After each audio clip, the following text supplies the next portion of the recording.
Please note that the following views and the opinions expressed on this program are not necessarily the views nor the opinions of the Master Force Group, YouTube.com, Free America Radio Network, our sponsors, our partners, and MFG is a private society, and nothing here is ever to be construed as hate, medical, nor legal advice. And listen to the Forbidden History prime time 7 days a week right here on the RealPublicRadio.net, because hidden beneath the sands of time lies the greatest of all mysteries. It's the Forbidden History. Unearth for yourself the secret truths that lie hidden just beneath the surface below our feet. What is it that the powers that be do not want you or I to know? Come and journey with us as we explore and dare to know, because it's all right here, coming your way 7 days a week on the RealPublicRadio.net, Free America Radio Network. Somewhere out there, it's what they didn't want you to know that we tell right here. Stand by for the broadcast, ladies and gentlemen, and still time to call your friends. We'll be right back.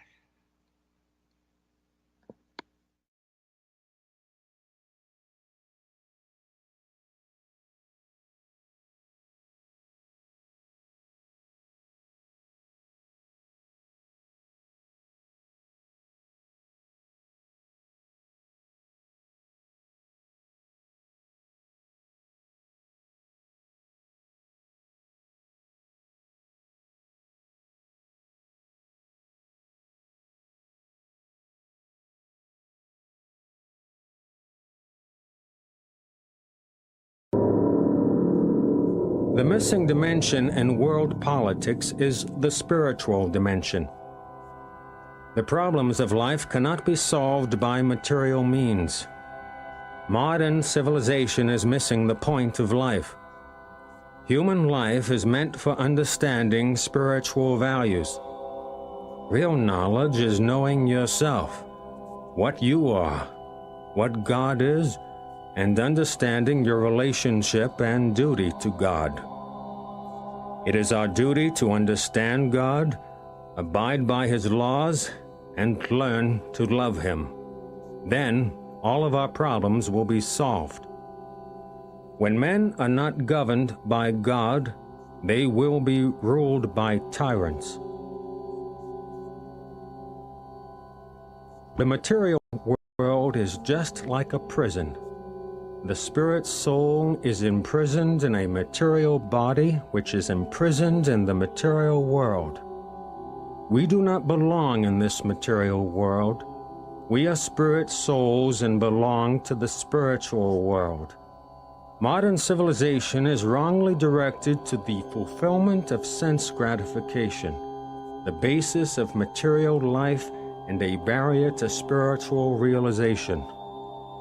The demonic believe that the enjoyment of the senses is the ultimate goal of life.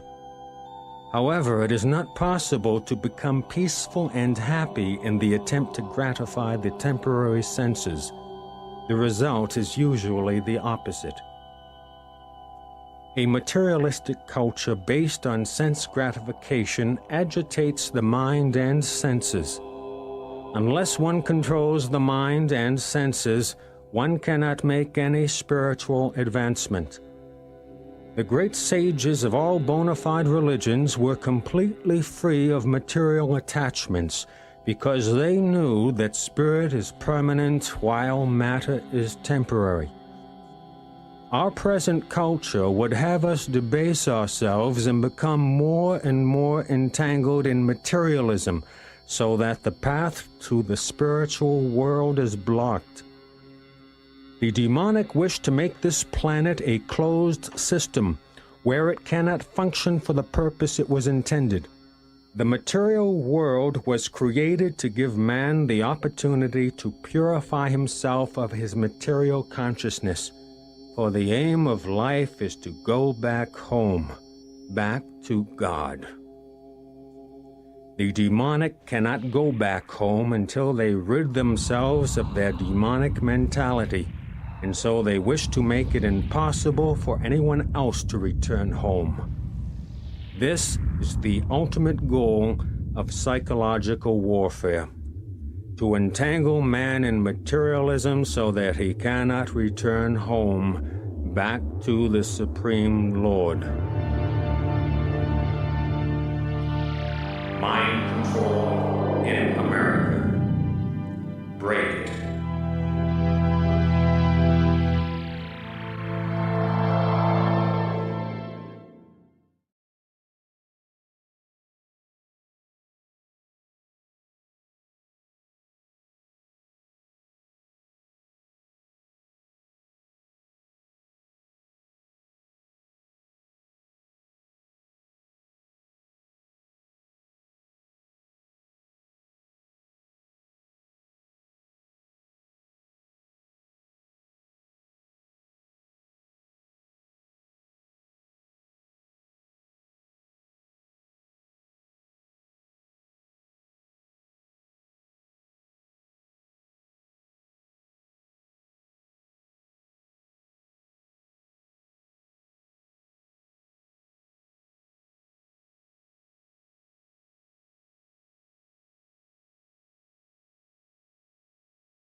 and welcome to Forbidden History Live, the series on Ask Desert Owl and the Original Thought Transliteration Project. Ladies and gentlemen, good to have you. And I'm your host, Desert Owl, a bird who sees in the night, and still looking for that proverbial blue pill because I want to forget. But once you, of course, bite on that red pill, it's impossible to go back. Once you go down a rabbit hole of Alice in Wonderland, uh, there's really no way to climb out. And yeah, and I really feel sorry for the people of this world that are, in their approach to life, is on a shallow level because it's a deep and it's deep as outer space. You got the two contrasts. You got a world that has a deep ocean and it looks pretty chilling and mysterious and even scary. You wouldn't want to fall off the ship into a big ocean. And but the contrast is there's even a greater deep. And so when we think we have life, or what looks like have been given an opportunity down here to so to speak live, this is not life, and this is not living down here. This is struggling to survive, and to the majority would not take into consideration the suffering that goes on every day while they have their plates filled with food and fancy cars and all of the luxuries of life. But the deepness of space is the greater contrast because people come here for one little hop, skip, and a jump for 40, 50, 60, 100, maybe 100 years if they're lucky. But what is it? What does it mean in the space of eternity? It doesn't compare to eternity. When you realize how long the universe was in creation, 6 great periods, not 6 24-hour days like the shallow thinkers bought into the priesthood lie, but 6 great ages, 6 great periods, 6 billion years. The great breath was just there breathing and breathing out these, I don't know the right term, symbiosis of the creation. The sound, the vibrations that then emanated in combination when they combined created the atomic particle, then bigger combinations of the atomic particles till you had the chemicals that we see today in conjunction with that. And then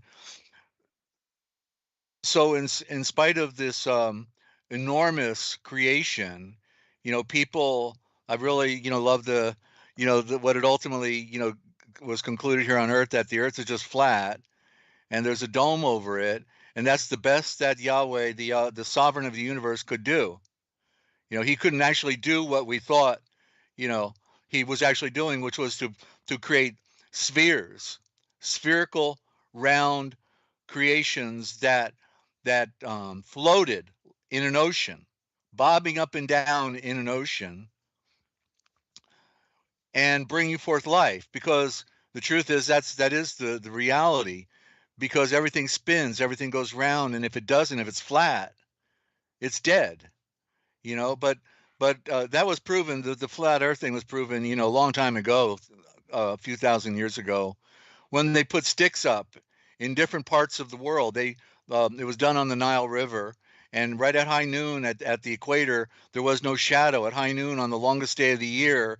And then they went a couple hundred miles south, and they put the stick up at the same time at high noon, and they measured the degrees of the shadow. And so they could literally calculate the size, the length of the Earth as it goes round, 24,000 miles approximate. They could calculate it based on the shadow and the degrees, further down, and so it's really elementary. It's so elementary, and it's been done in so many different ways. But people, they're not deep thinkers, and so they hear somebody say something, and they're the best parrots. They're the best parrots you ever could have. And so I know that's why we have very few listeners here, because we only bring in the deep thinkers, and there's not very many of them. So glad you're here. And we have bringing in actually new numbers after the program. I haven't been doing it for about 2 weeks because I'm in a major translation project, and in spite of that, we've nearly had in our last program just working on 1,000 listeners now, and wish more of them would come in and join us on the chat or make comments. So that reminds me, I've got a note here. I've heard from a few friends that they're not able to make comments on our chat. So if you are having that problem, we want to know about it because it appears to me to be the case because there's very few comments that are there. Maria was having a problem making comments, so I gave her the wrench because she's one of our very dedicated listeners and communicating with us and always making comments and everything. So she was getting bumped off, and I didn't do it, and we wouldn't do that to anyone if they were respectful here. And Elisa, good to have you. And she's just said hello to you, Ninja. And what? You jumping in?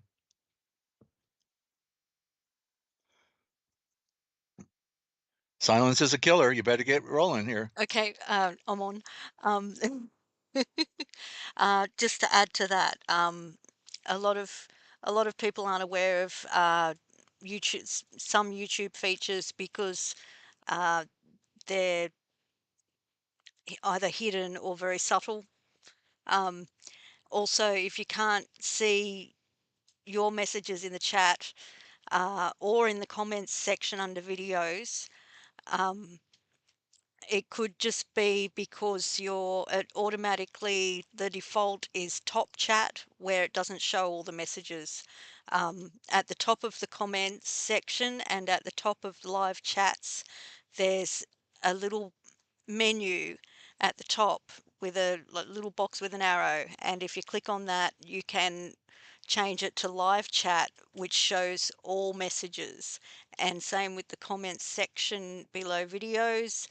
That has to be set in the back office when you're uploading a video, and a lot of video uploaders don't do it. Its default is top comments. So if you don't see your comment coming up under videos, just do the same thing. At the top of the comments section, there should be a little box with an arrow, and it probably says top chat. You just click on that, and you can see all messages in the comments section as well. Okay. So Okay. yeah, but I know they also play around, like obviously YouTube plays around with the comments, but yeah, just keep that in mind as well and try that if you're not seeing your comments. Okay. All right. Thank you for that. And do you have a graphic for Desert Drifter by any chance? We should mention him right now. Um, pull one up. Just can you not able to? All right. Well, his channel is Desert Drifter, and you've got the links, right? So just put the links. Go ahead and put the links in there. And I got to tell you, I just want to mention, a really fine family. It's Andrew Cross and his wife Evelyn. I believe it's Evelyn. Ninja, is that correct? Do you remember? Evelyn, yeah.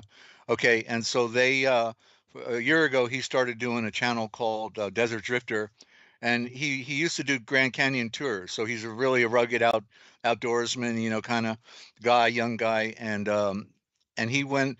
So he switched gears, and then he started to go to the remote places. He found them on Google Earth, and he would go visit them.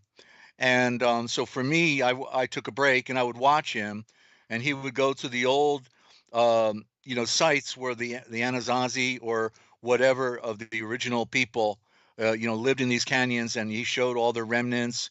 He found really beautiful, areas where they lived and with the higher petroglyphs and everything. And he climbed in some really amazing places, risking body and life. And he had a drone, so I followed him for a year. It was my break. It was my break to kick back because I can't go traveling. In my situation, I may never be able to leave this area again, the way things are going. But I love the Southwest, and so I would watch Desert Drifter whenever he would do his program, and he was there, and he just recently went to the Continental Divide in Colorado on the top of the mountains, and he found it on Google Earth, and he showed where the Neanderthal, the primitive Neanderthal, like 30,000 years ago, had created secret operation on top of a mountain where the grazing herds of the elk and deer would come and graze in the summertime, and they would be hiding behind these situations that they created with rocks, and then they would wait till they had the right moment, and then they would come at them when they're passing through. They made a narrow pass, and when they passed through, they would then get them with their bows and arrows and rocks or whatever they use, to take down the venison. And so this was I thought this was absolutely astounding that he pegged it on the map and could decipher what all of that arrangement of stone could do, what it was about. And the only thing he didn't mention was that it was Neanderthal. There was a more primitive people, and they that's how they survived back then, as a tribe, collectively. And so anyway, he apparently, the best I can tell, is he was hit from behind in his automobile about a week ago of Friday, so it'd be about 10 or 12 days ago now, I guess. And his car was actually just slammed into a building or something. It was upside down, and it's amazing that he was pulled out alive in that wreck, and he's got major head injury, and he is in recovery, but there's still major work to be done for him, and so he's toughing it out. And what was beautiful about watching his program is he would never take any of the artifacts. He always left. He found the artifacts. He would show them to you on the camera, and he said, then he put it back down right in the very spot where he found it, and he wouldn't take anything from this journey out of respect for these ancient people, and not wanting to just pilfer what other people have done. They pilfer everything, um, and then there's nothing left. So it was he was a very unique character. He's a follower of the Father of the universe, Yeshua, um, and they're Christian people, and they're just the best. And so I've been praying for him every day, several times a day, as Ninja has, and I'm sure a few others of you that know about it. And so yeah, so give prayer. There's a site to monitor his progress. There's a GoFundMe site, and Ninja's going to post all that in the description. Okay, so consider the good people. That yeah, this is so heartbreaking. And all right, so that's for Desert Drifter, and somebody I really respected, and he gave me a break, and we'd like to see him back at it one more time. Okay. Um, and I know that when he'll be even better Ashan than he was before, because this is type of event in somebody's life is a major wake up. And I've got the wheel spinning right now. Ninja, are we still doing okay? Got the wheel spinning. Wheel spinning. All right, we're good. It's not spinning. All right. Oh, what do you mean? What dropped? It's coming back. Okay, just hold on. All right, stand by. Okay, guess we're good. Okay, so let's see here. I have one movie that I want to recommend. It's called Snowpiercer, and it's about a train, and the train never stops, and the train is representing our life. In fact, the word for life in the Latin is vita, but it's avatrain in the original thought, avatrain, and because the train keeps on moving, and so it's a train, and and so they're capitalizing on that with the movie, and so it's Snowpiercer, and it's going really fast. The train is going really fast. Can't you feel it? It's going really fast, isn't it?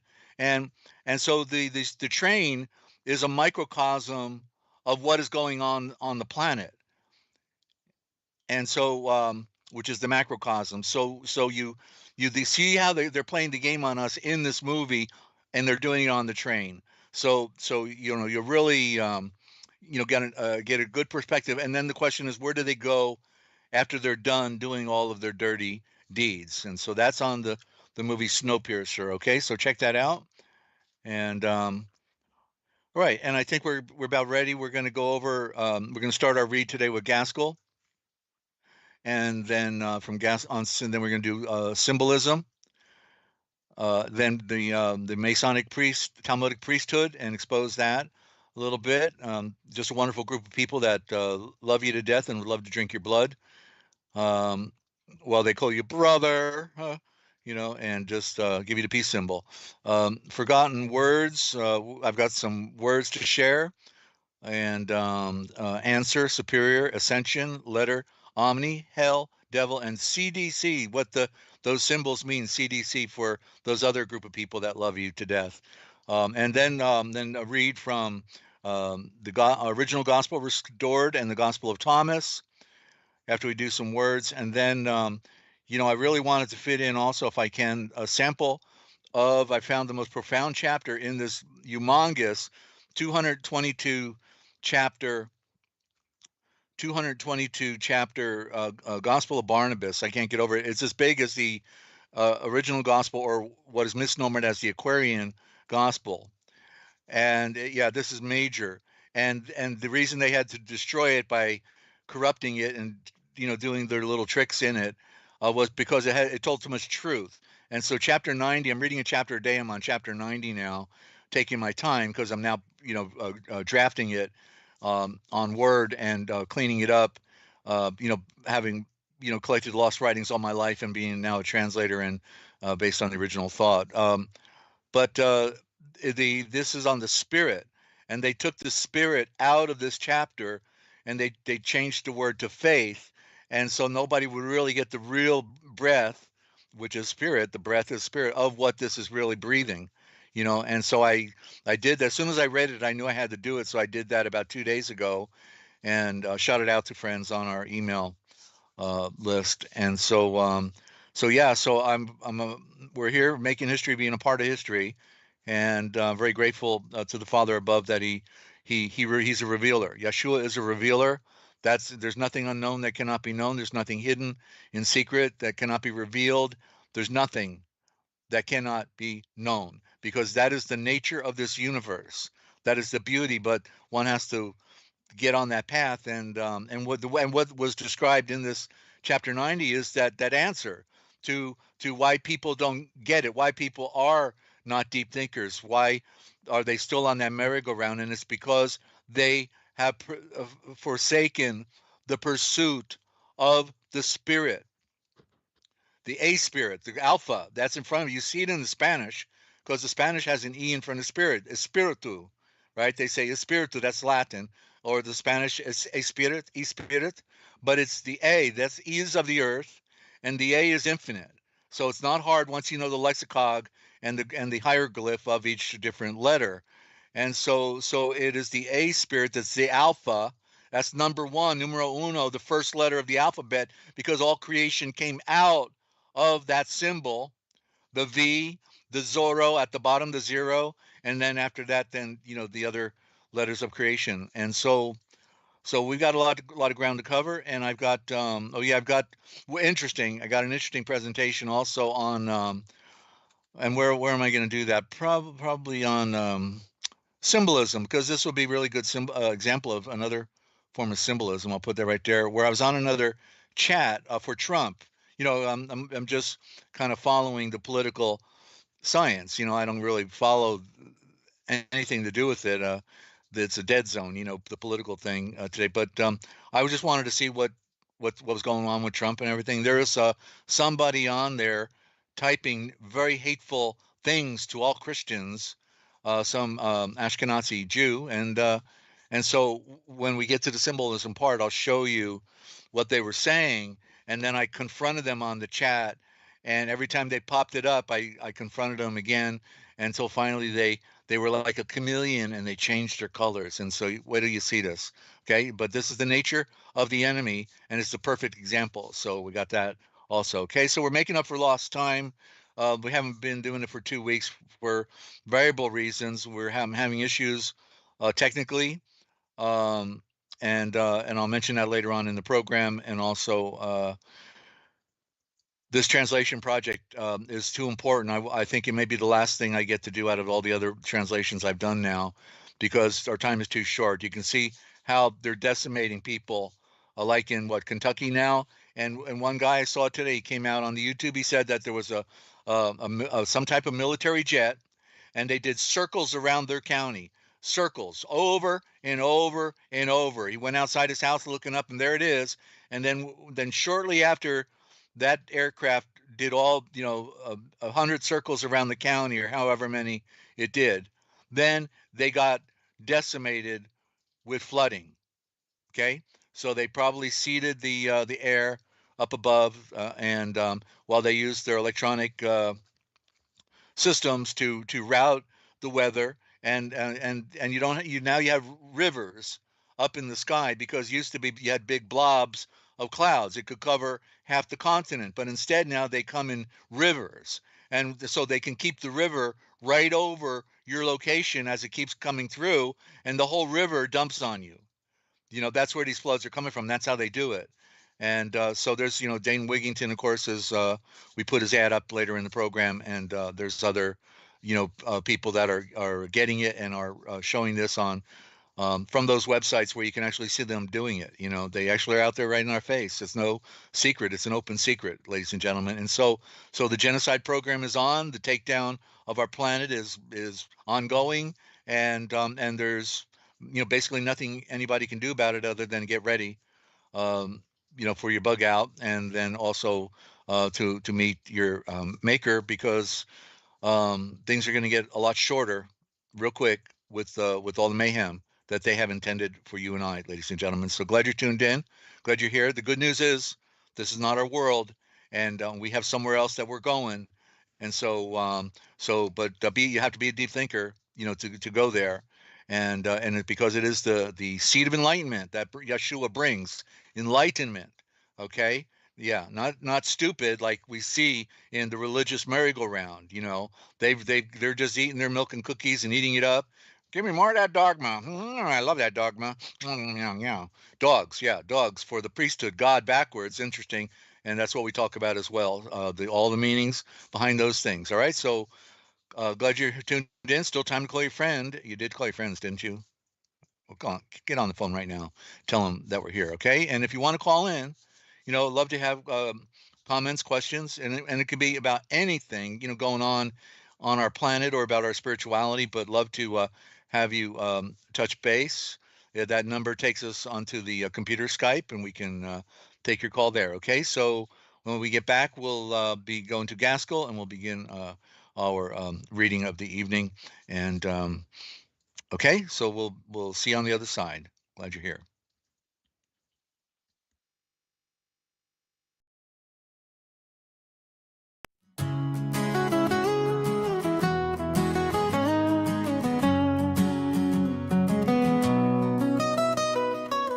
Racing through the desert skies, chasing history's silent cries. Andrew's footsteps on the sand brought the past to life by hand. Every ruin told a tale, every stone a life's detail. In his eyes the ancients spoke, through the lens his stories wove. Desert drifter, bold and free, living life's wild legacy. Through the canyons, across the plains, your spirit rise, it still remains. We'll pray for you every mile. May you heal and bring back that smile.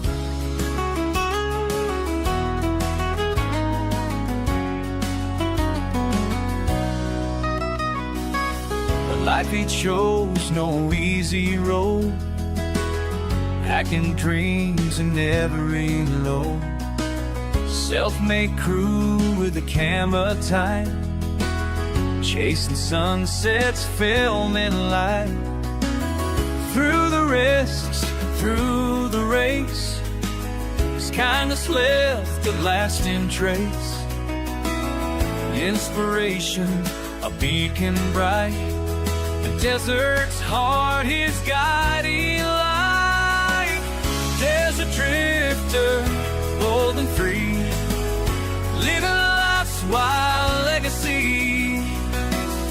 Through the canyons, across the plains, your spirit rides, it still remains. We're praying for you every mile. May you heal and bring back that smile. Now the winds whisper your name, calling softly through the flame. We hold you close, your strength's our guide. The drifter's journey will abide. Desert drifter, bold and free, living life's wild legacy. Through the canyon, across the plains, your spirit rides, it still remains. We're praying for you every mile. May you heal and bring back that smile. So here's to Andrew, steady and true. Desert drifter, we believe in you. Sands away, maroon, but see riding out. Above it all, above it all.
And welcome back to Forbidden History Live, the series on Ask Desert Owl and the Original Thought Transliteration Project. Ladies and gentlemen, good to have you. And it's a tough world, but we have to get through it.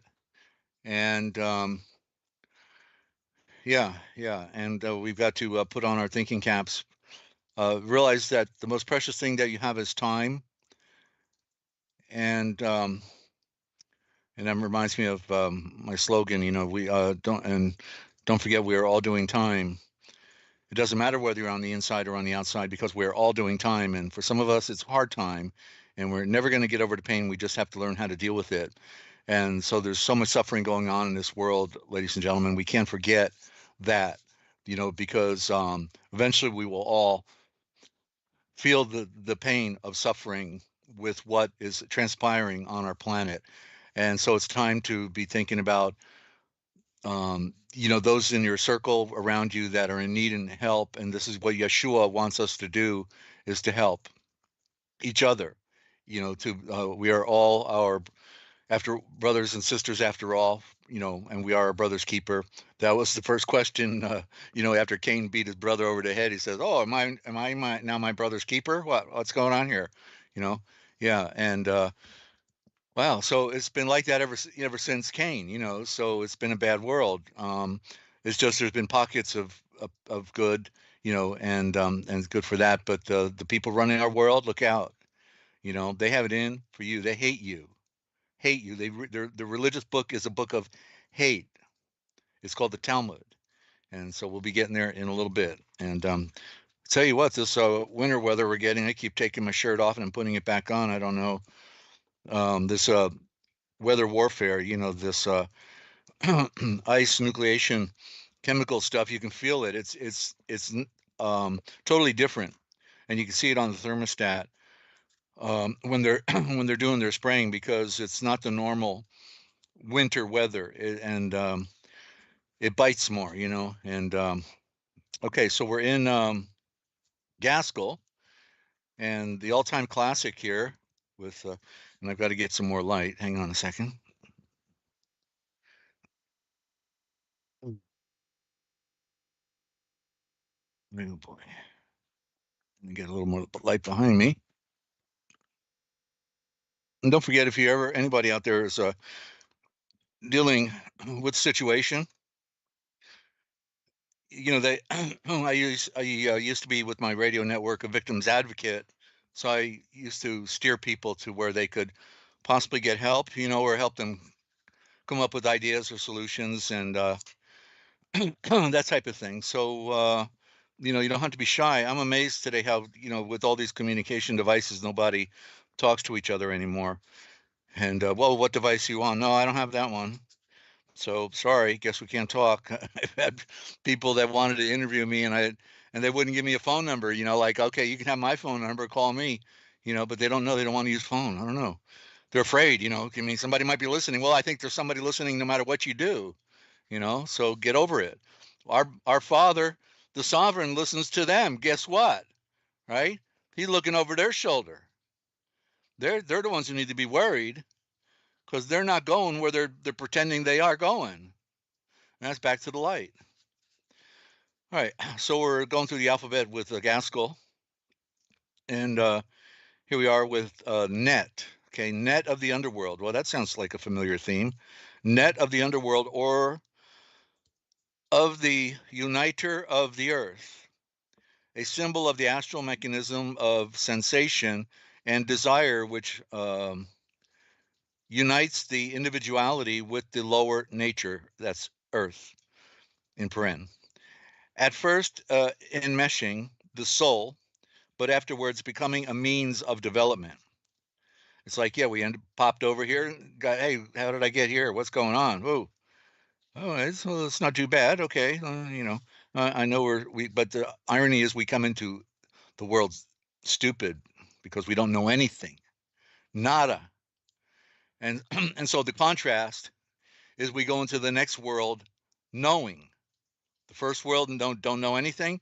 Next, we hear a message one day and say, hey, I think I like that idea, peace and love and forgiveness, and and then we, big brother, okay, you mean somebody made all this? Oh, I think I'd like to know about them, sure.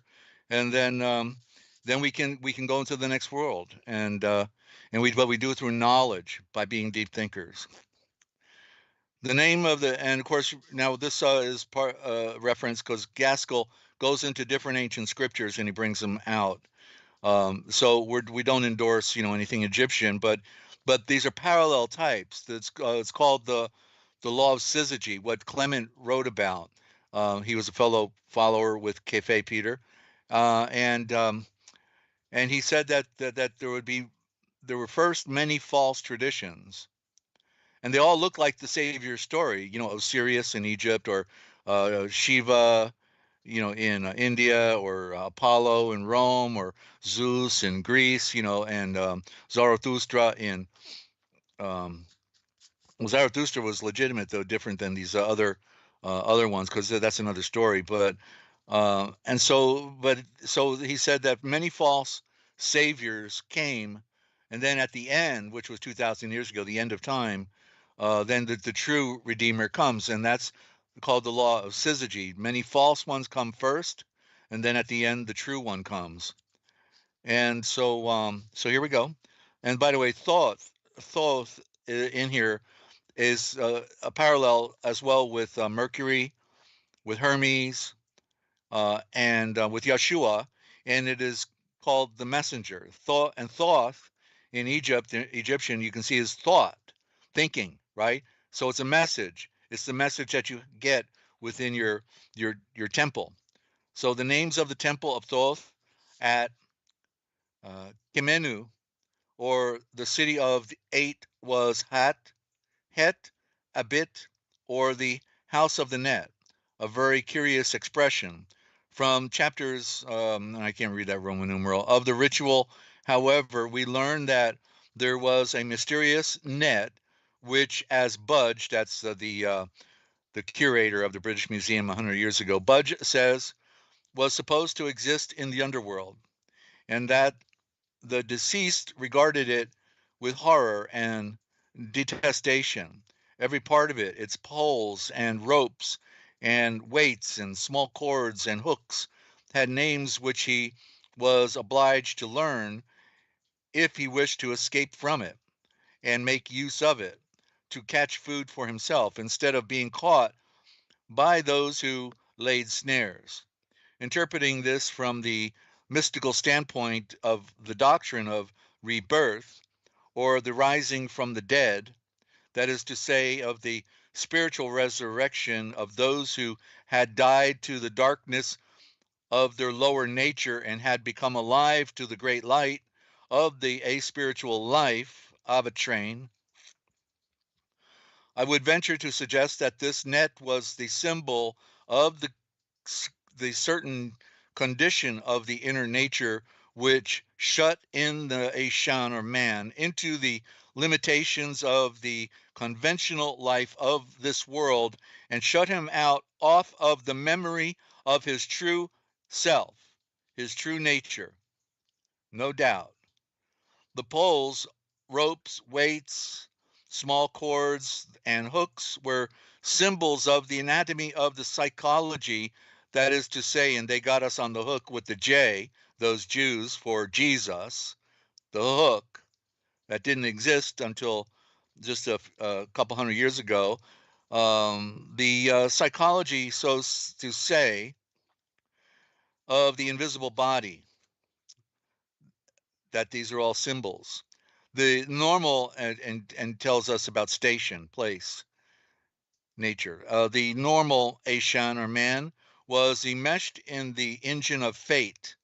The man who received the mind inverted is net, so to speak, transmuted and transformed it so that he could catch food for himself. That's the higher food, the Zana, not manna, but Zana, infinite. Come ye after me, and I will make you fishers of men. The food with which the Mashiach nourishes his vate, his body, is supplied by Aishan. Thus, the prayer in this chapter of the ritual, we read, "Hail thou Zulufhaim, Elohim, who looks behind you. You, Zulufhaim, Elohim, who has gained the mastery over your heart. I go a fishing with the cordage net of the untire of the earth, the uniter of the earth, and of him that makes a way through the earth, the passage on the path, the perfect, the straight and narrow path." That's G.R.S. Mead, T.G. Hermes, Volume 1, page 58 and 59. To the above excellent interpretation may be added the city of eight 8 is the number of return, by the way, refers to the dual nature of the quaternary centralized by the higher mind, thought. You're a thinker, deep thinker, right next to the sun. That's where Mercury is, right next to the sun, closest she can get. Big, great father, mother star. We're all embracing her.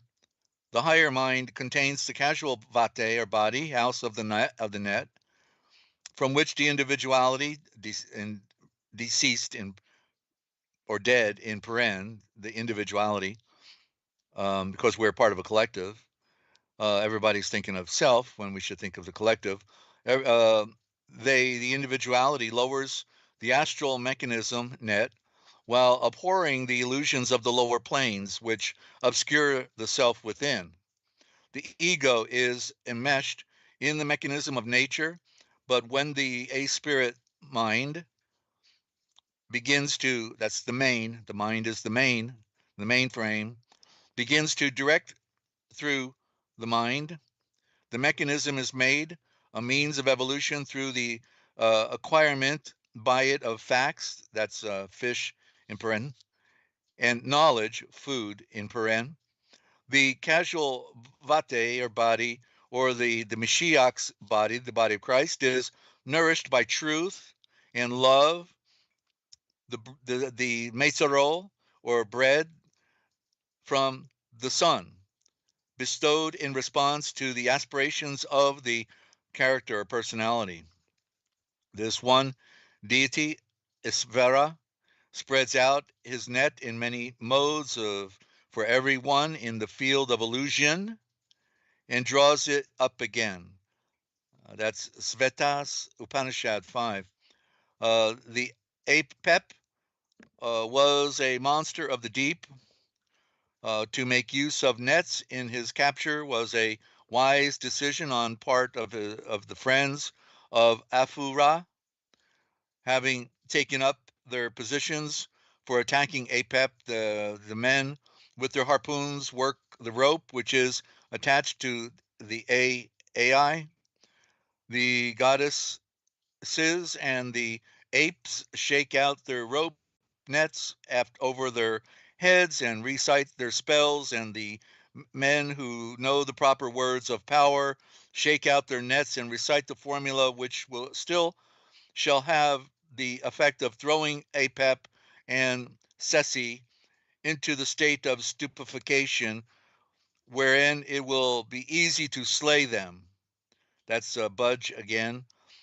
Egypt, Heaven and Hell, Volume 1, page 185.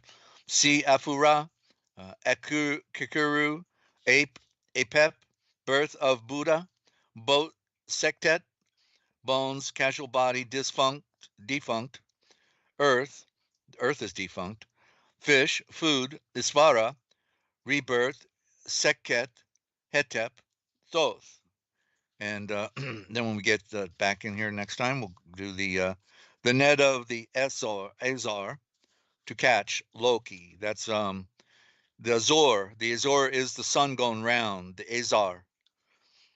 And so we'll find out more about that. Okay. And yeah, I got to chase my voice here. I haven't been doing this and feeling it already. But and with this translation project I'm doing with the Gospel of Barnabas, I've realized I've got to it's so big and I'm getting so little progress, and I'm having problems with needing glasses. I don't have any glasses or the ability to get them right now. Don't have the funding, and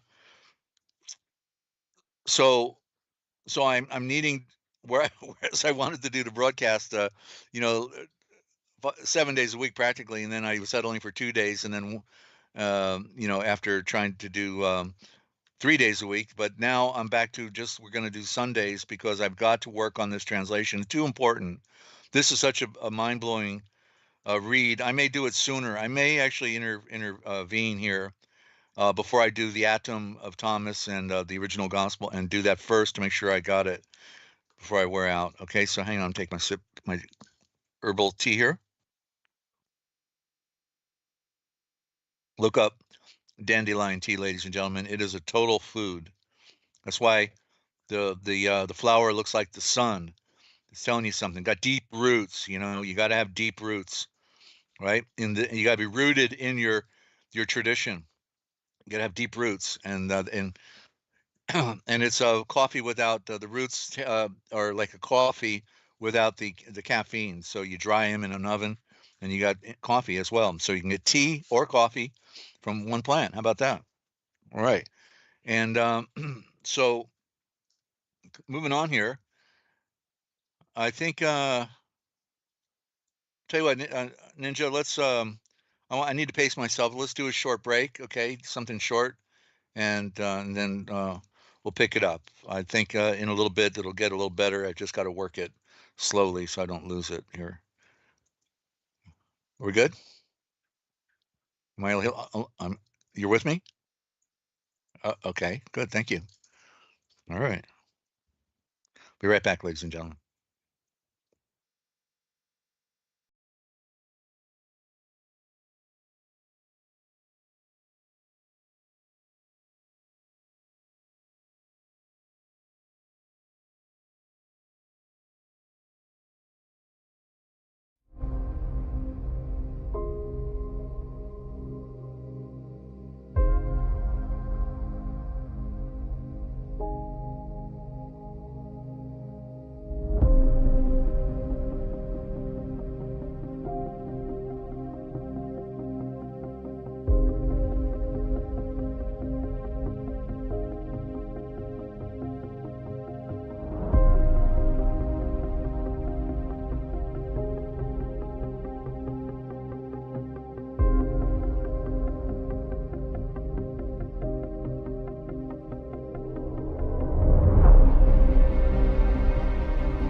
and welcome back to Forbidden History Live, the series on Ask Desert Owl, ladies and gentlemen, on the Original Thought Transliteration Project.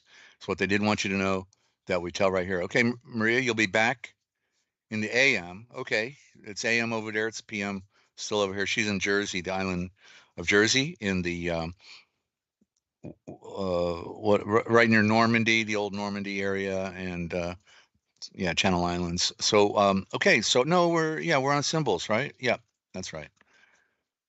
All right, and there's just so much stuff, it's hard to be able to get it all out in one program, ladies and gentlemen, because that's what, when I realized I had a lot of learning to do, I was literally reading like 12 books at one time. I couldn't read just one book. I was into about a dozen of them, and or half a dozen at a minimum, but yeah, more than that. And I wish I had that energy because, man, could I crank it out? Could I read and not get tired? Where I do now, it's just really I get tired after I get out of bed in the morning trying to read, and but the again the time is short, and the knowledge that we need to acquire. The good news is with Yeshua, what he did, he came and left his message for all of us, and since we're talking about symbolism, let me just go to that shultre for scripture, and it's in Psalms. And where am I at here? Okay, Psalms, and it's in I think it's Psalm 19. Let's see if I can find it here. Yep, Psalm 19. Listen to this. The sun is the symbol that declares the illumination. And I'm in the Aramaic. I'm George Lamster from the Aramaic. But you got to remember the word heaven is a code. It's not. It's an occultic code, because you see if the word the is H is the word the in the the he in the primitive is the word the. That's why the H is in the middle of the word the. And hey, David, good to have you. Oh, thank you so much, brother. Man, our friends come through, and it's just not the glasses, but it's also, I literally, I'm fighting right now to save my phone number, because my associate that was able to keep me on their family plan could no longer do it for personal reasons, and therefore I've got my friend, naturopathic doctor friend, who's got nothing. They've taken everything from her, and she's a genius. Is working right now to get me on a prepaid plan, which will cut that regular bill in half. And I've been having problems. Right here where I'm surrounded by the Freemasons who want to kill me, the Communist Party. They hate my guts. They won't give me a state ID here in town. With all my information, I bring them. Then they say, no, you need a Social Security card. So I call the Social Security, but they're 45 miles away. I don't have a car. And not only that, but they told me I have to go see a doctor before they're gonna give me a card. You give me a break, right? A doctor? She wants, yeah, to get a doctor to write on their letterhead that you went to visit them. And so, like, what's that all about? I never heard of going to a Social Security office but a doctor first before So I'm not playing their game. And so literally, so I can't get a bank account. I can't, navigate or negotiate, to get my footing again back on my feet. And that's because we're in the final throes of a communist takedown. Okay, if you haven't figured it out yet, you should have heard the lady, what she sounded like on the phone. She sounded like a great communist. I just didn't hear her clicking her boots, but I probably should have listened a little harder. So that's the problem. And so David, thank you, and Maria, thank you, because yeah, we have several things that I need still, and we still didn't get that data back yet. We still don't know the final cost on that, whether it's going to be 300 or 600 or more to get that data back, or 800 Ninja. Okay, yeah. So we're crawling, with the edge of our fingers on the desert platform to out there where with the sun is shining so hot and you got no fresh water to drink, and you friends are fresh water. We have very few friends, but the ones we have are very, very great and very special. And so thank you. So here we are in Psalm 19. The heavens. So the heaven, it's the sun, because the sun is the great logo. The sun declares the illumination. Glory is a glow ray. You can see it right there, glow ray. It's the illumination. You see how they've fudged these words so you may not get the picture. Glory meaning some esoteric idea that you can't put your finger on, but it's the glowing rays. It's the glowing rays of the sun. Okay, declare the greatness of the Zulafhaim Elohim, what they corrupted into God, the dog star, God, dog backwards, God. And so let me try it again. So the sun declares the illumination that you got to be a deep thinker, the illumination of the great Zulafhaim, because he can be our elder brother. He is our elder brother if we've entered into the covenant, Kevanum. Okay, and the firmament shows handiwork. The firmament is the sky, and what you can see within it, and then at night beyond it, the firmament, the envelope that surrounds us, that allows us, the bubble that allows us to have an existence down here. Day after day utters the voice of the one, and night after night shows the great key knowledge, the Keva Nova Ledger, the ancient ledger, lager. Lager is aged beer, lager. Okay, there is no speech nor language where this voice is not heard. This good news has gone out throughout the entire earth. And the Yeshavors, the words, to the ends of the world. He has set his tabernacle in the sun. Literally says it right here. He has set up his tabernacle in the sun. That's where the breath moved, the spirit moved upon the cosmic waters, and it breathed and into the sun, which was a gaseous orb, and it ignited. The breath breathed, and there is light. And this light is breathing for us now, and brought forth creation, the breath of the great spirit. Okay, so he set up his tabernacle with his spirit, then moved across the cosmic sea into the orb and lit it on fire, and it hasn't stopped breathing ever since. In the sun among them. And this is still a poor translation here. I'm amazed.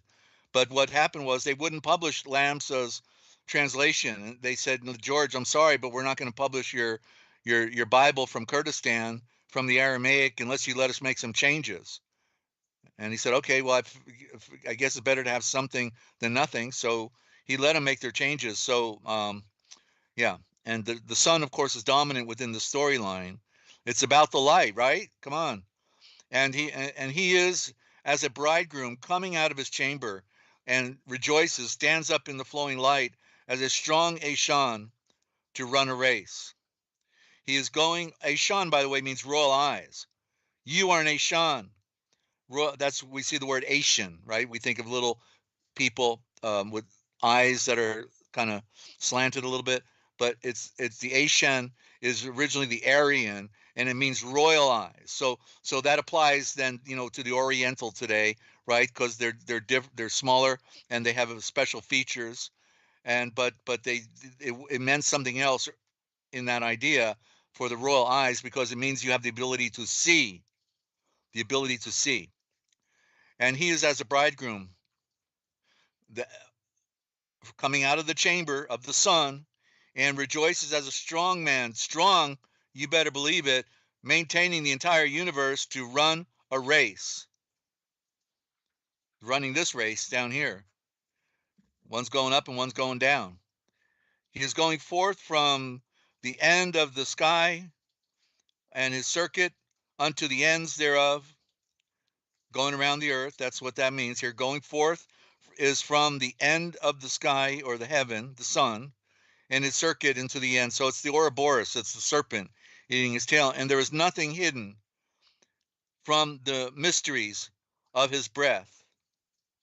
And the law of, or the pure shelter of the Yavalheim, the great mountain of endless fire, is perfect, converting the shul, the soul, the testimony of the healer and sunrise, is the testimony making wise the young Ashan. Yeah, and the statutes of the great Yavalheim are right, rejoicing in the heart, and the commandments of the Yavalheim Elohim is pure, Yahweh, enlightening the eyes. So anyway, that's a very powerful, because it went out to all the ends of the earth. The voice of the one who made all things. He communicates with his offspring, with those he breathed into being, breathed into. We think it's life, but it's death, because when you came into the world, you experienced death, not life, and you have to be. That's why you have to be reborn. All right. I may have to just jump over to the that document. I may have to just do that, Barnabas, because it's so good, and I'm running. I can see I'm struggling tonight.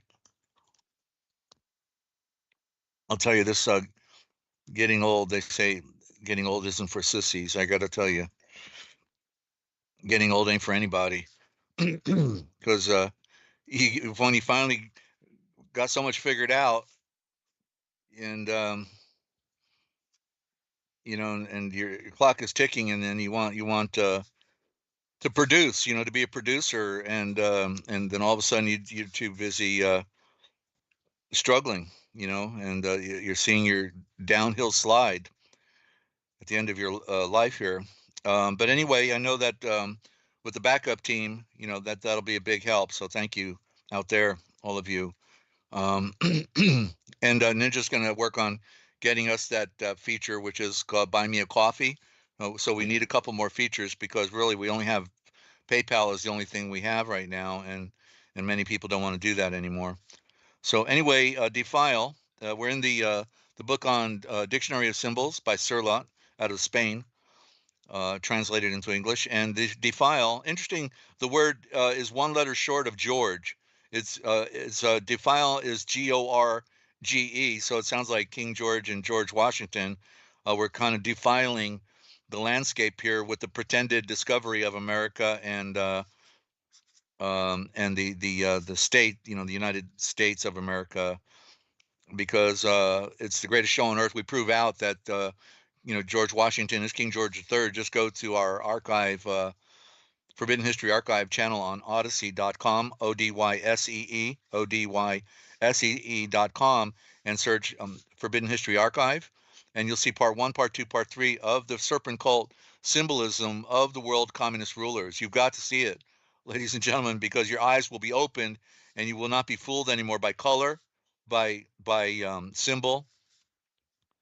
The game that they played, they worked overtime. You can be set free from it, okay? So Defile, or Gorge, within the symbolism of landscape as a whole, the gorge corresponds to the lower region and is therefore closely related to the maternal, the unconscious act, and ultimately to the forces of evil.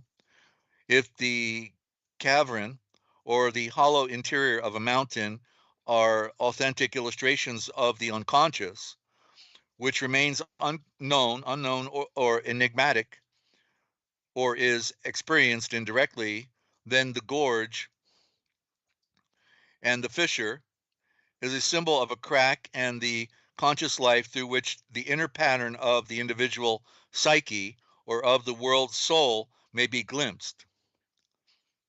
Because of its associations with strategy or with other derived ideas, the gorge also incorporates the notion of danger. By its shape, it implies sense of inferiority in the face of overwhelming odds suggested by the mountain or masses of earth and rock, which in effect constitute a gorge. On the other hand, these negative considerations may themselves be negated by the symbolism implicit in the fact that the water often runs along the bed of a gorge.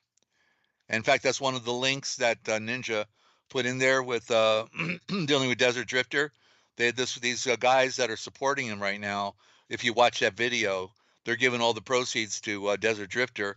But he was these guys are walking down these beautiful gorges that I never thought I'd seen before, and I thought they were, somewhere in America. If come to find, well, they are in America if we're talking about political state, but it turns out they're in Hawaii. Really surprising, but yeah. So it was really beautiful. So interesting to be connecting that tonight. On the other hand, these negative considerations may themselves be negated by the symbolism implicit in the fact that water often runs along the bed of a gorge. And water is always related to birth, regeneration, or purification. This is further proof that the gorge has a maternal symbolism. And I was going to take it further, but I'm going to stop on deluge. When we pick it up next time, we'll be on deluge and then desert. With Desert Drifter and myself, I think it's worth checking that one out. So we'll pick it up on the next program, okay? And yeah, to keep Desert Drifter in your prayers, okay? Because there's power. It's metaphysical. It's beyond the mind. It's the collective. Even when I used to interview Harvey Martin, and he had the what he called the Metamind Portal.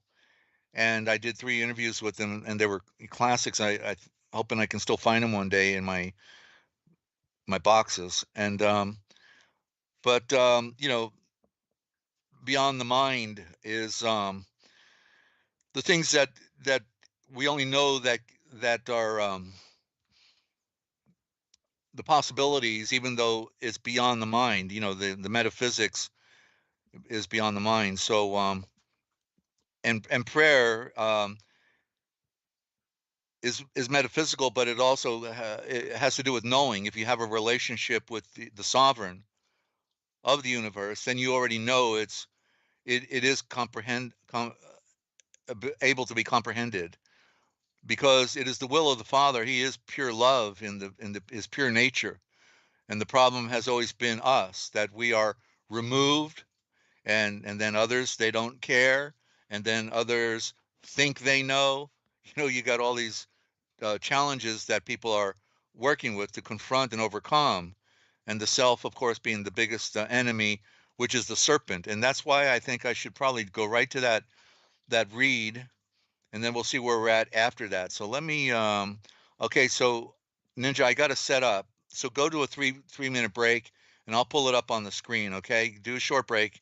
I'm gonna go to the other room also real quick, so be ready if I'm a little slow, and back me up, okay? But I'll be right back, and we'll just I got to open up my Word document also, so let me go there and do that as well. And so give us probably 4 minutes to set up here, okay? But I want to bring on what I've been talking about, this Gospel of Barnabas, and I haven't actually read it since I did the final redraft. This is the 3rd phase of it now, but yeah, this is going to be a first time on here, and it'll be food for thought. Okay, so don't go away. We'll be right back, and with more of what they didn't want you to know, that they worked real hard to hide under the rug, but we tell right here, because somebody's got to do it.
About what?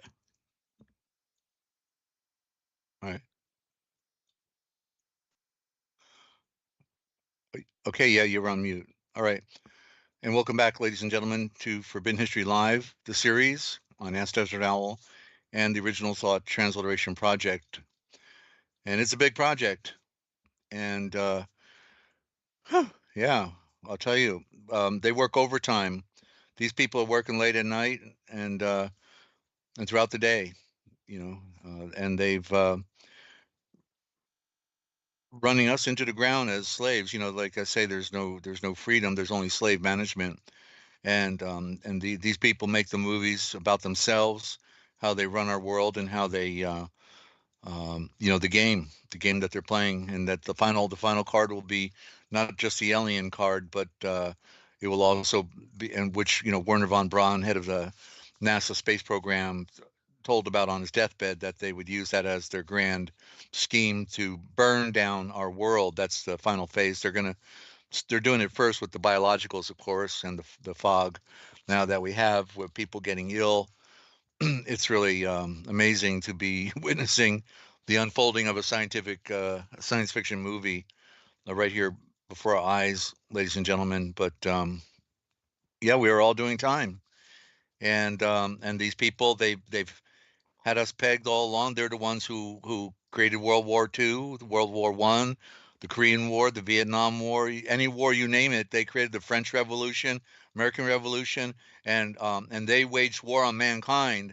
And they don't go to the battlefield other than to motivate people to get out there on the front line and try to do a better job of killing, then you don't get killed, but and usually they don't care which side wins because they control the ball, and these are things I have talked about for years on the Forbidden History, and am trying to find an interview out there. So if you know someone who I need someone that can interact with me real well, professional interviewer that can bring up the right questions and steer me. But I can now, talk about who's been running the world from the beginning of recorded history, which is really at the beginning of the Aryan race when they came on the scene through Adam, and how that they ultimately they become the Assyrians after the flood. But the ancient Brahmin are pulling the Assyrian from the east on the string and moved him into the west, and so that's just a little slice of it. But all the way through modern time, like when you watch the movie Highlander, they're telling you in that movie that they're generational. They never die. Highlander, yeah, and so from the ancient time they came. It says on one of that quote, we use this quote that we pull up every now and then, and so the people who call themselves Jews today are Ashkenazis. Nazi is a corruption of the word Nazare that you hear me talk about, but so because they claim to be the sun gods, they claim to be the power of the sun. The Samson means son of the sun, and so they got all these big ideas about themselves, but they're not seed of the sun. They're mother sons of darkness and hatred. And the religious book is the Talmud. So these people doing it to us today have been doing it generationally for hundreds and even thousands of years, going back approximately 8,000 years before then, and they were the Aryan watchers, the Vekoresh, correctly in the original thought, watchers, and vicars today in the Vatican, the vicars, they're watchers. So that's why you look in the dome in the Vatican, you see all those holes in the ceiling of the dome, and those are eyeballs, those are eye sockets, literal eye shapes of an eye looking down at you, you know, and they control the intelligentsia, right? Yeah, that's amazing. Okay, so we're going to go to the screen share. Then I can pick up where I left off on the program if I still got some steam left. I think I'm getting a little steam back thanks to Ninja's breaks and pacing myself. And let's see what I want to do now. Screen share. Okay, go here. And if you want to spell me, you can call in, of course, as well. And we can talk. Even, in the middle of this read, I can stop it and we can talk, and then I can pick it up where I left off. All right. We're user friendly. And, but if there's something that you're trying to figure out, then, we're here to serve, and we're here to, the road of discovery I've gone down, it's very possible that I've, can talk about it. So where am I going here? I'm going to a Word document. All right, Word, here we go, boom. All right, and so this is what the document looked like back in the, I'm trying to remember now, but let's say approximately 1500. It comes out, this corrupt translation comes out of Vienna, I believe, but ultimately out of Venice. Venice, all the corruptions, they pre-planned all the our translations of our scriptures, and the first printed Bible is not the Gutenberg out of Deutschland, but it is actually the one that came out of Venice, because it was the model for all the translations. There was a version in Spanish, version in French, version in Saxon, all Gothic, all of the, and so they literally created the model for Christianity when the Roman Empire, a la the religious front as well through Constantine and all of that, they then modeled what the translations would say and would not say, with the corruptions. That's why when you look at like movies, you see the monasteries, right? There's always somebody writing. They're in their little rooms with their little ink pens, and that's all they did. They wrote. I mean, for hundreds of years. What are they writing? They're writing corruptions of our scriptures. They're continually watering them down. Oh no, we got to take that out. Take that out. Take that out. Change that one. change that one, you know, and that's what we have here. So we see an example, and I put down, you know, where I was immediately able to read right here, Vito Evangelio. I got to blow this up, right? Thank you. My backup here. Come on. All right, there we go. Okay. I got too many things opened. Come on. 150, one more. One more. It's going really slow. And I rebooted earlier, so it should be okay. I think I'll try one more. All right, see that. Now we can see it better. That's 178. That's good enough. We usually go to about 180. So come on, move for me. I gotta, am I gonna have to do this right before the program now? All right. All right, so so right there you see veto. And so you know what veto means, right? It's when they don't like what they heard in the political arena, and so they veto it, right? And so veto means power. I have the power to stop you, right? And then the evangelio, right here, evangelio, and evangelio in the Greek we see evangelion, so they have one extra letter, just like in Spanish they have one extra letter on spirit. So what are they doing, pulling off these letters, right? They pull them off, and that's why I had to look at the letters, you know, the words in all the different languages, because if it has the letter over here is irrelevant, you know, and they keep whittling them down. That's what they do. That's what I realized, they were abbreviating our words. In some places they were longer, and in other places they were shorter. And then comes to find out, I learned, you know, when I read the Vatican Secrets of the Vatican Archive, that they actually have outside the Vatican a place called the College of Abbreviators. They have a university where they, the Jesuits, abbreviate the words, and they literally call the, you know, the university, what they do, abbreviate, the abbreviators. And they're called the Curii that work there. The Curii, they put the cure in your eye, so you can't see, slave. You're not supposed to see. You're under the spell of the gospel, the ghost spell, gospel. See, they changed evangelio into gospel, but evangelion out of the Greca more specifically, because the N is an important symbol, which means that which came down. And what came down? The star message of the Gilio, right here, Gilio, the enlightenment, the glory. Okay, and there's Dio for God. So you got the letter D, just like in Latin, the Dios. This is Italian, but the Dios, and you know, the D. We didn't have a D for darkness in the name of the sovereign of the universe. You see, and so that's what I've been pointing out, that these D words, they're all negative, they're all no good, and they're not original. And I want the original, you know. And then you see right here on the side, I put the name Barnabas. See, it's not Barnabas. There's no S, no serpent at the end of his name. It's Barnabas and Apostolio, you know, and that's about as far as I went. You know, I would love to learn Italian, because it was so close to that, you know, period of time. Hold on a minute, I gotta take a sip.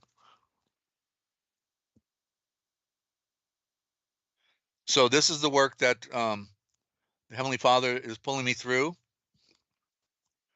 Thank you for the opportunity, Yeshua, through the Great Father. Because it's exciting. It's like being an archaeologist, you know, and in the Indiana Jones, only I'm digging the real dirt, the dirt that they put over our sacred tradition. You know, you know, why would I want to be digging for trinkets, you know, metal and objects, you know, when the real treasure, the real discovery is in the original thought, in the truth. Okay, there's the manuscript from Vienna. Those were two up on a page. I just cut them in half so I could turn them upright. And then this is a feature that I'm putting in the book. Okay, the word definitions for the Gospel of Barnabas. I still have to use the word gospel, you know, because it's what people get. And so, but it means the God spell, you know, or the ghost spell fool is the meaning, you know. Came to us that way out of the English. And so our original, and of course, where did Tyndale and Wycliffe, and Wycliffe got it through the Latin Vulgate, but Tyndale got it through the work of Erasmus out of Switzerland.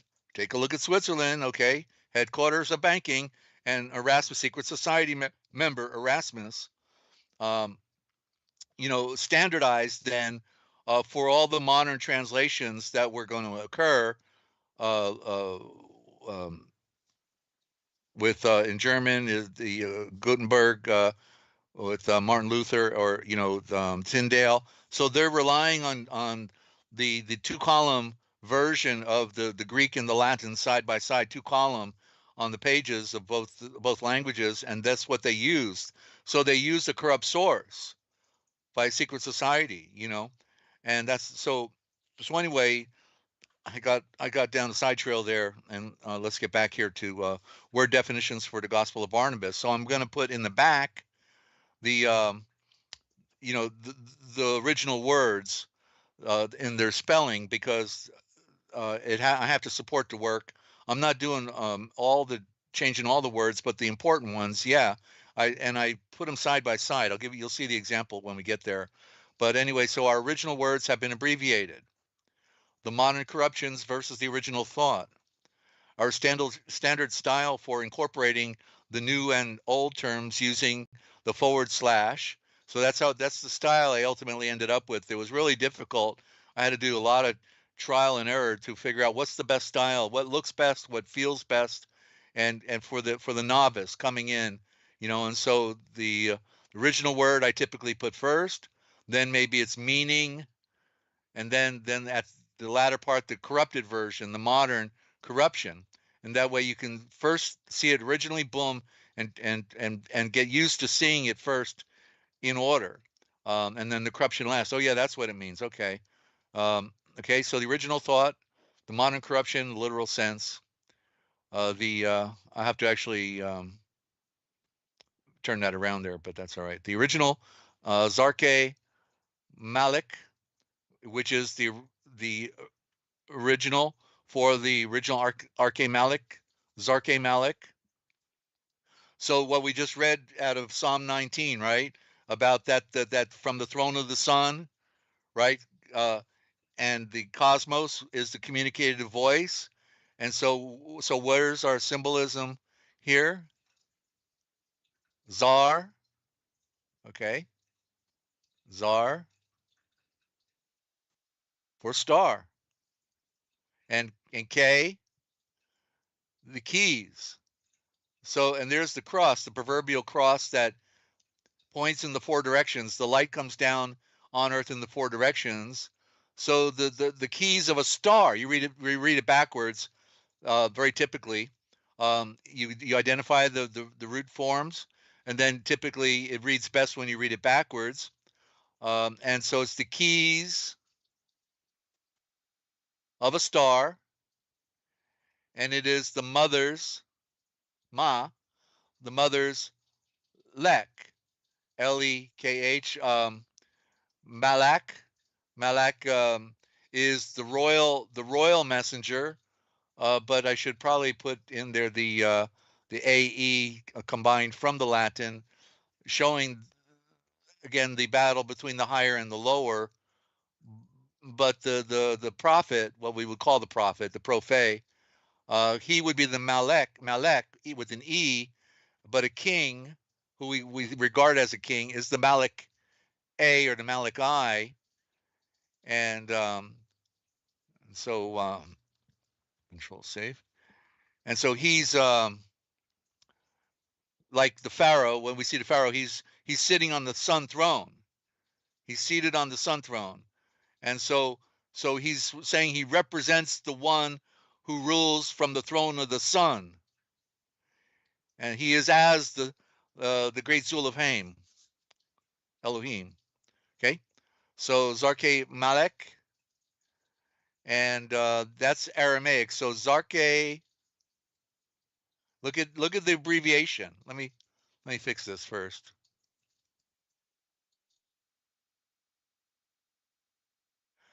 Look at this. This is one word, and through the abbreviation, we went from Zarke Malik, and we could add the AY. We could say Zarke Malike because it's the mother's voice and I, Zarke Malike, and I do it on many of the words. And from Zarke Malike, we get Aramaic, abbreviated. But that's the original. So I have to move away from Indo-Germanic, which I used to refer to it as the original for the Aryan race. Then sometimes the Indo-European, because it has to do with the region where all of this originates. But it's they want us to forget Aramaic and the Arche Malik, Zarke Malik, it being the original. So that's the problem we have, because these are that's a term nobody's heard of. You're only going to hear it here on planet Earth, okay? Unless we got some people picking up on the idea now and recognizing the truth, there's probably going to be some, well, no good deed goes unpunished. You know what I mean? And so anyway, the all capital letters is the original form. And so how do I go there? It's very hard to do because people may not want to read it, So I use a system that is part all capital letters on keywords, and then upper and lower in this document in particular, because I've used all caps before, but I want to gain the reader. I don't want to lose the reader, and so I'm developing the style all along. And I need to bump this up here, I think. So that's a 6. I better do it over here to get away from there a little bit. 5, 6. That looks better. And hope I didn't bump it down, right? All right, good deal. Control save. Right. So what I realized I should do then is show the people in this particular translation, all right, what's Desert doing, man? The guy, I mean, come on, got a drinking problem or what? With all these spellings. And so I'm showing the original alphabet here, and that's the best I can do based on comparisons with all other alphabets, and because they hid it from us, it's not like we can go get a book and see the original alphabet. We only have different versions of the alphabets: the Phoenician, the Greca, the Roman, the Latin, or go back what they call Sanskrit. But this is the original Sanskrit. Okay, let me put it. Let's put it right here.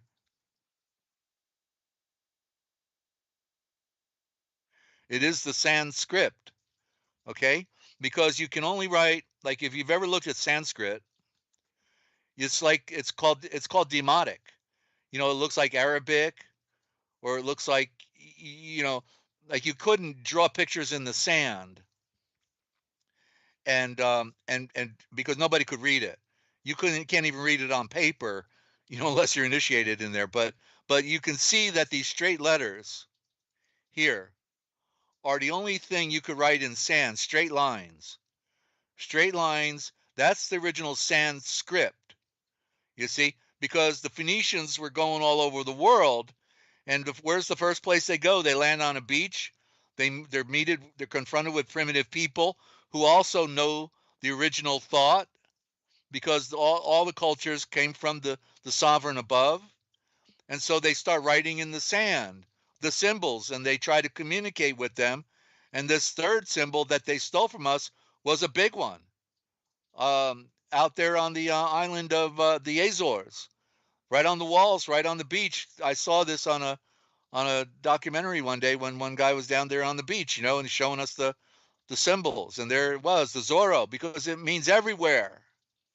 It's the the light going round, the AV Zorro, and the zero comes from the bottom of the letter A. So anyway, there's a science here, and of course I got the dictionaries that support this work, and then I put here the corruptions, so they get the idea of some of the problems. These letters here, that they're the man-made constructs to deflect us from the beauty of the original, because the original is a code, and it is code that is designed by the great father, the Yavel Haim, known as Yahweh. The Yavalheim means the great mountain of endless fire. Yavol, means the mountain.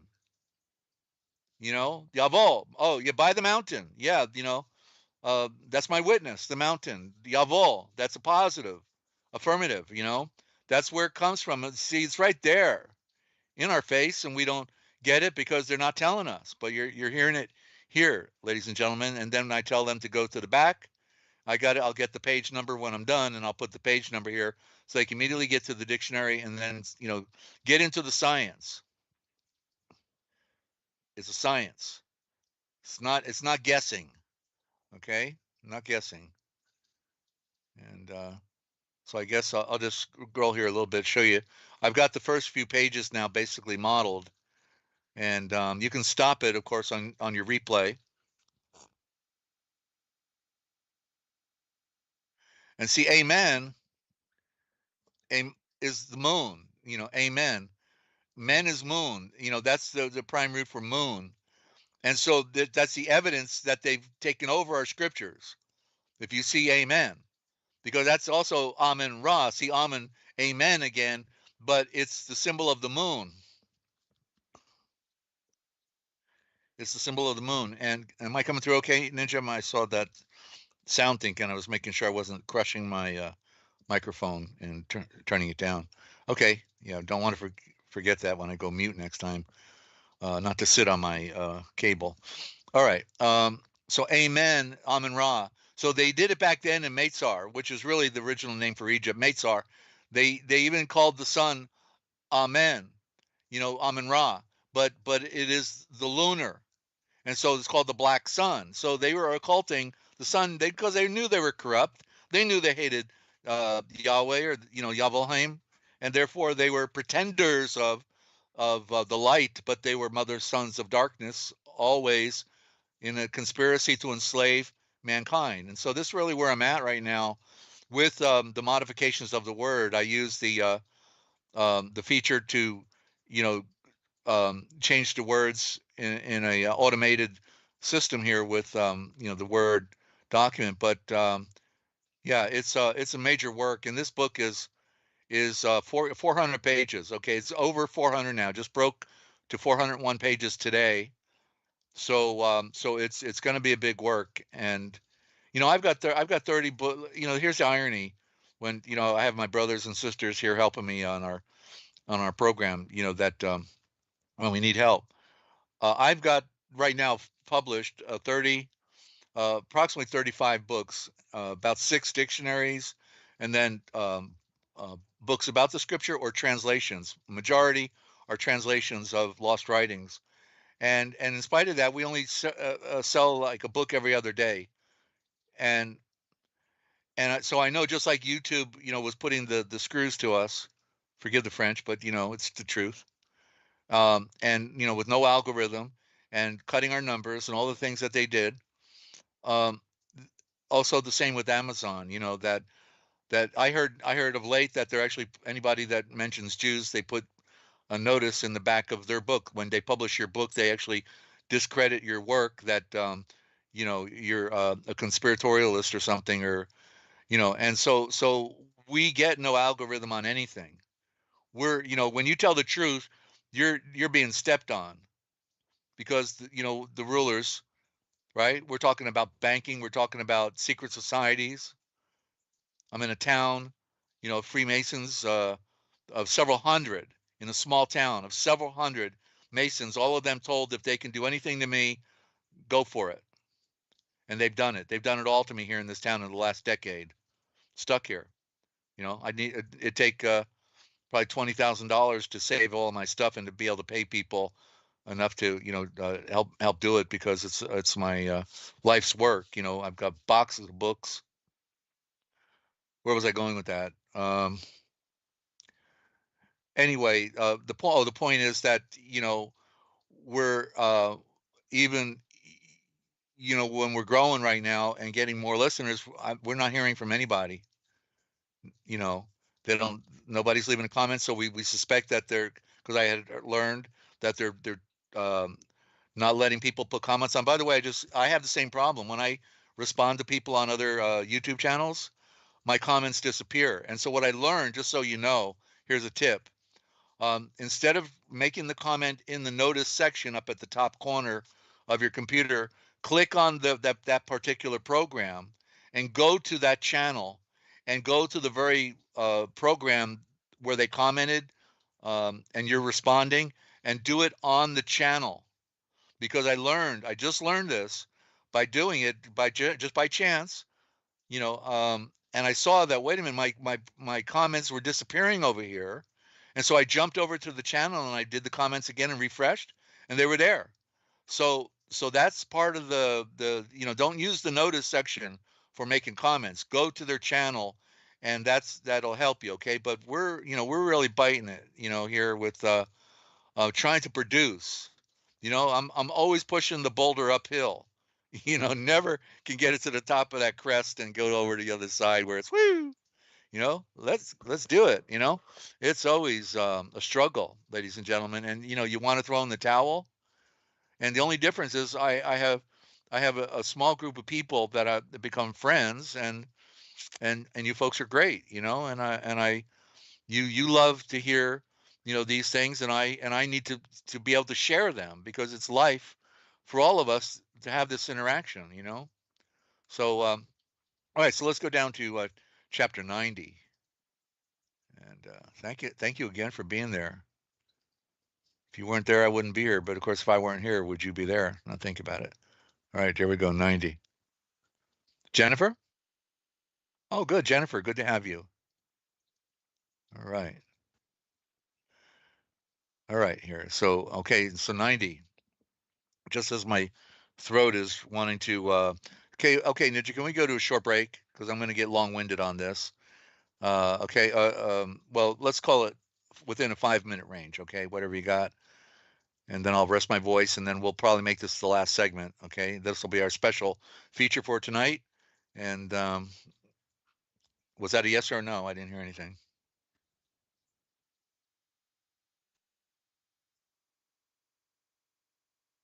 All right. Yeah. Very good. Thank you. All right, so don't go away, ladies and gentlemen. We'll be right back with a little more of what they didn't want you to know that we tell right here, because somebody's got to do it. And I'm just a glutton for that kind of punishment.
And welcome back to Forbidden History Live, the series on Ask Desert Owl and the Original Thought Transliteration Project.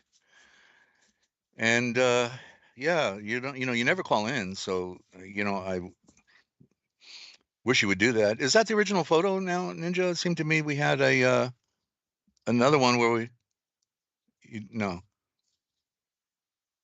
and it's different.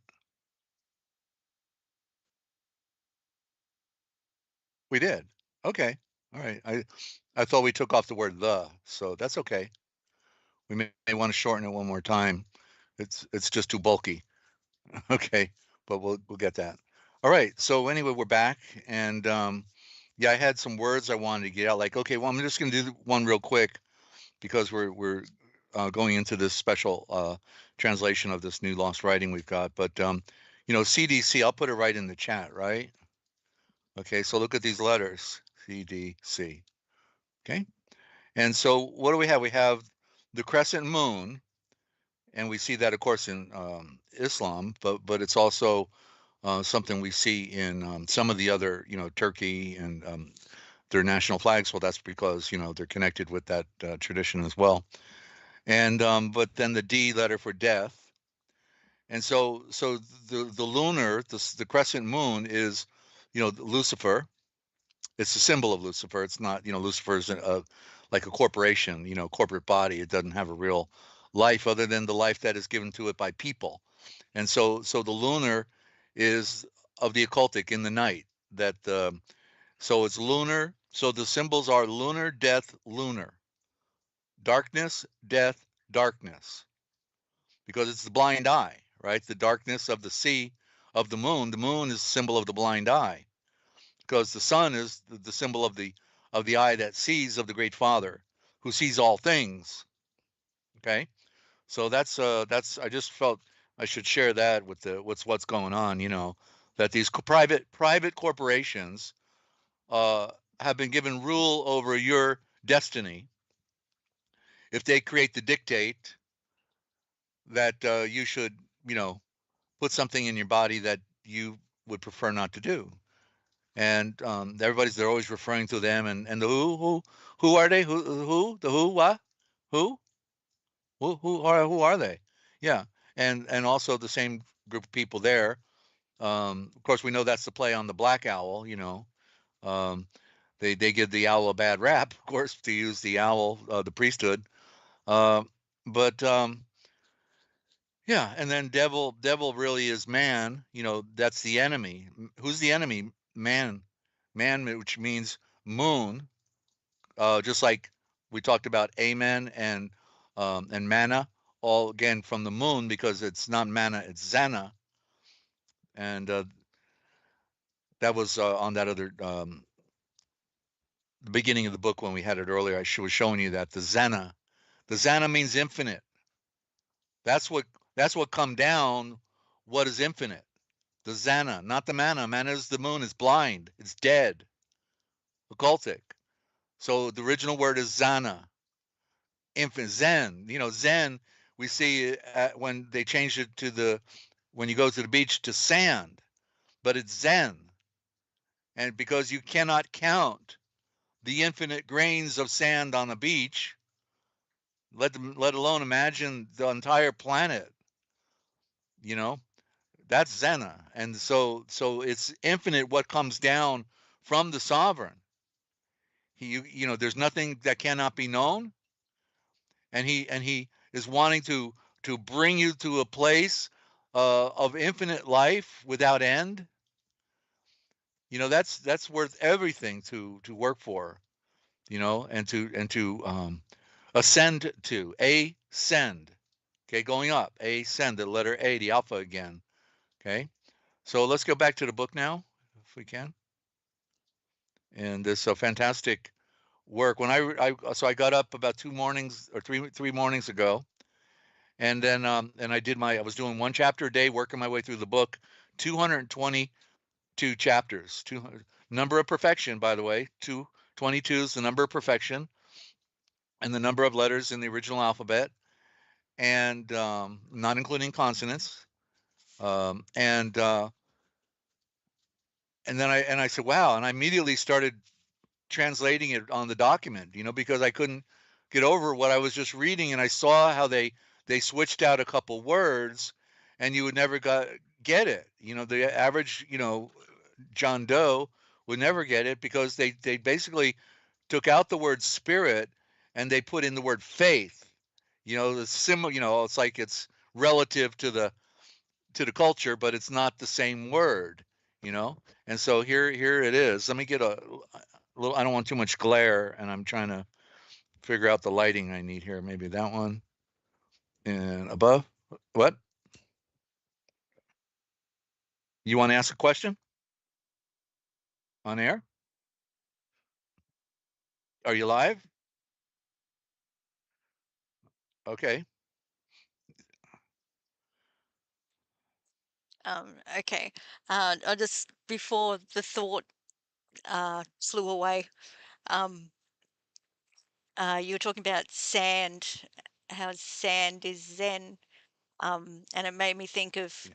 the other um, words associated, like with the beach, I guess.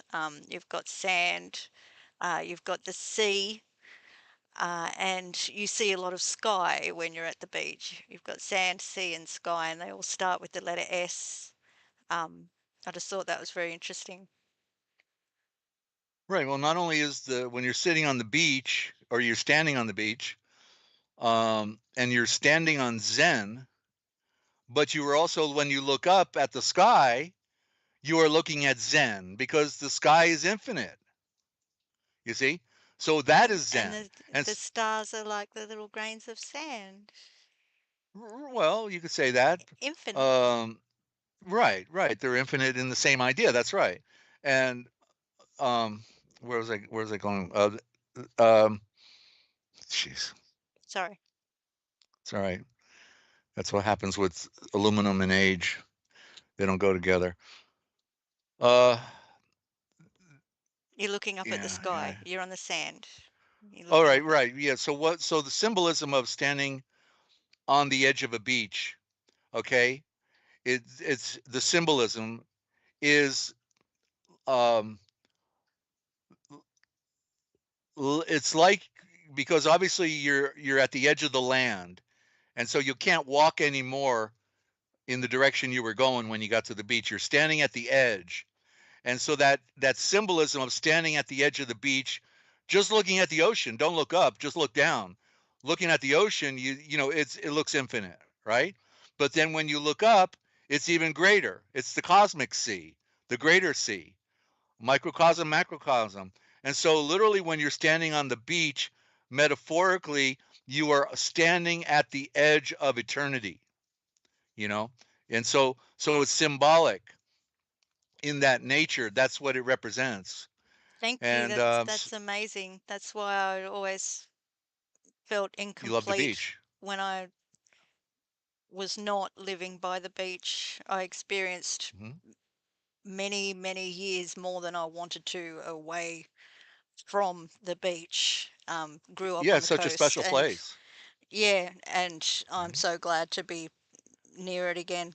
Um, Yeah, we used to get a yeah. bungalow, a beach house once a year, like around the first 2 weeks of June, or at least a week. I can't remember if it was 1 or 2 weeks now, but so at least once a year for a week or two, I got to live in a rented house on the beach, just 1 block away from the beach, with all the little bungalows, and what a treat it was, to go out there, Mhm. walk barefoot in the sand, and to go Mhm. run into the ocean, and so that I'm so grateful that I had that experience, because it was um, well, I usually hanging out, playing in the woods all the time. I get poison ivy on me, and it was good for my poison ivy to heal it. But just the adventure of being at the beach and the ocean, playing in that water, and seeing the tide, the low tide, high tide effects, and all of that.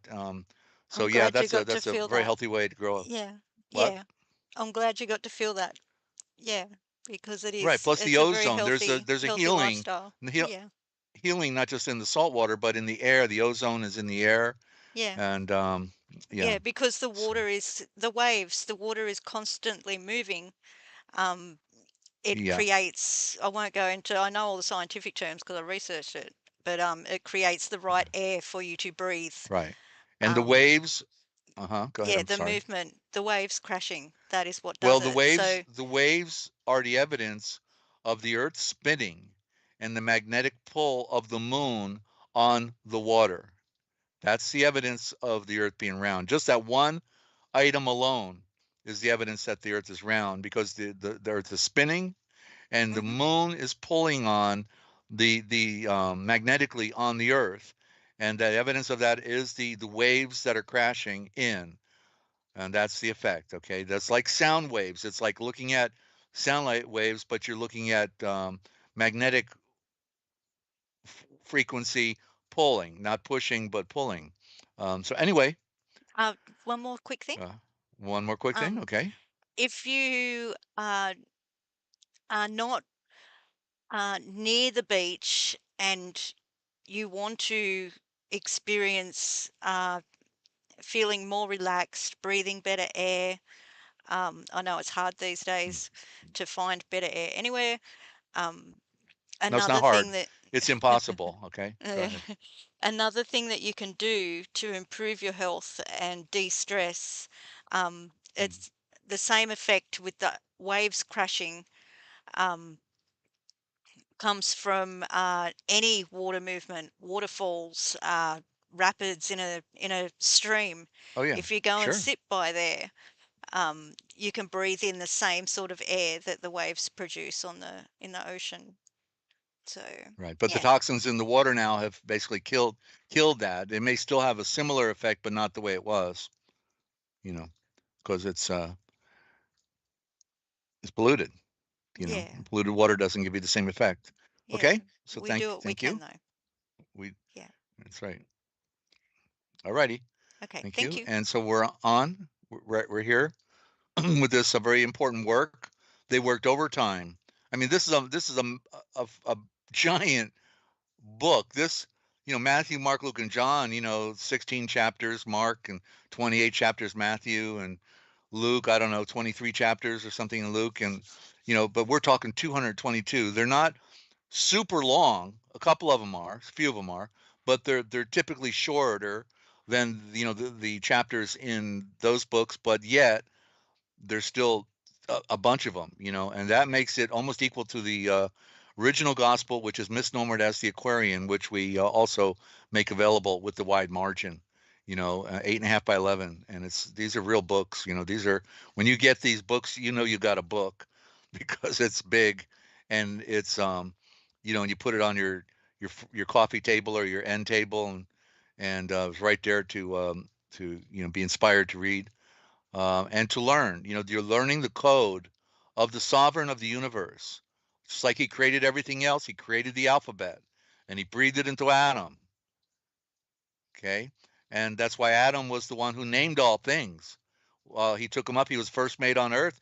He's taken up to the throne of the sun, where the spirit is ruling uh, our solar system. And so while Yeshua made all things on earth, it said that Adam named everything. And that's why we get the word dictum, atom, as, a form of the word dictum.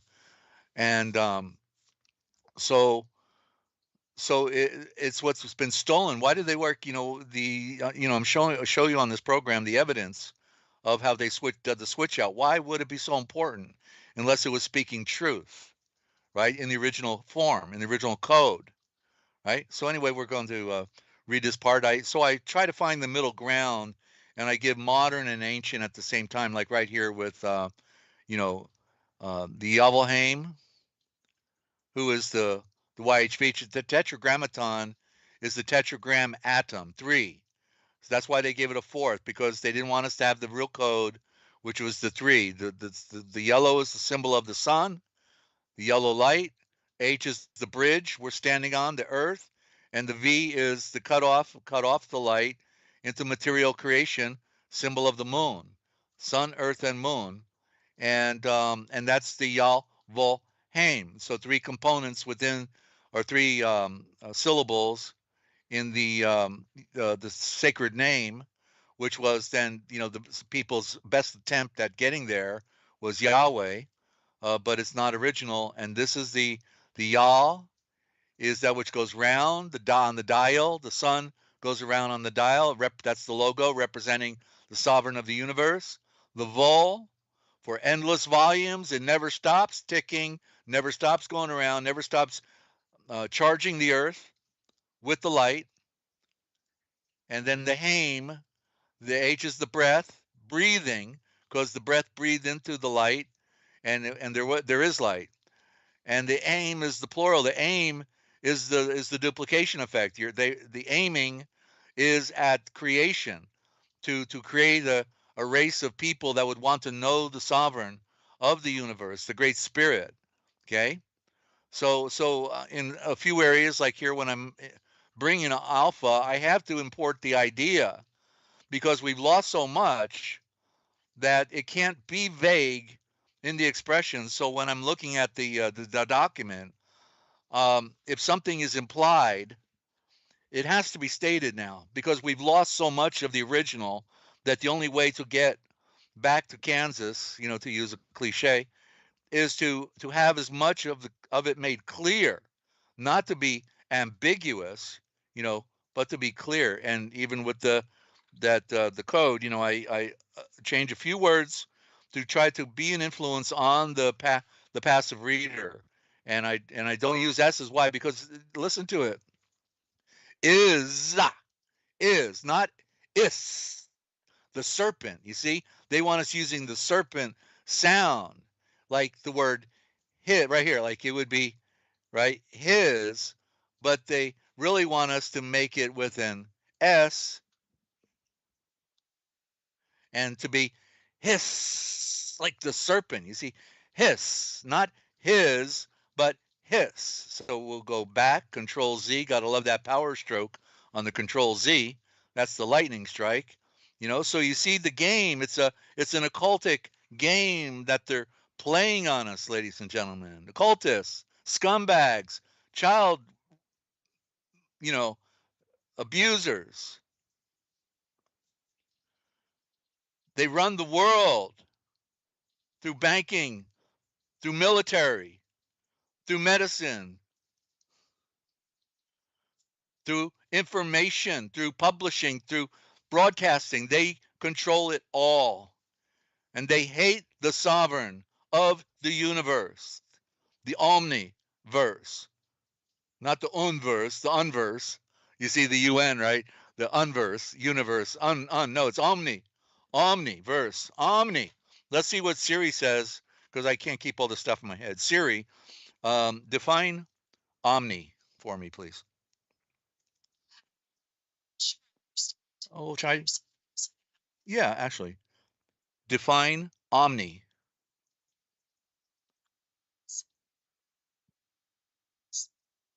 Okay. So omni, because you probably didn't hear that. I got my filter on the Skype. Omni means all, everything, or all things, all things. Omni, that's their sovereign. Yeshua is all things. He made all things, and he is all things. You see, he did it for the great Father because the Father's so great, he can't even penetrate this universe, or everything would be destroyed because he is so powerful. So Yeshua is the active agent, the great Zulufhaim, the great light that shines. And he, as he said when he was at the Last Supper, when they said, "Show us the Father," how long have I been with you and you don't know who I am? When you see me, you see the Father. That's the only way we can see the great Father beyond this universe, who made all, because he used a lesser, his son, his pure seed, his son, to bring forth all creation. That's how great he is, that he had to institute the active agent that would bring forth creation from the and is also Aisha is Issa.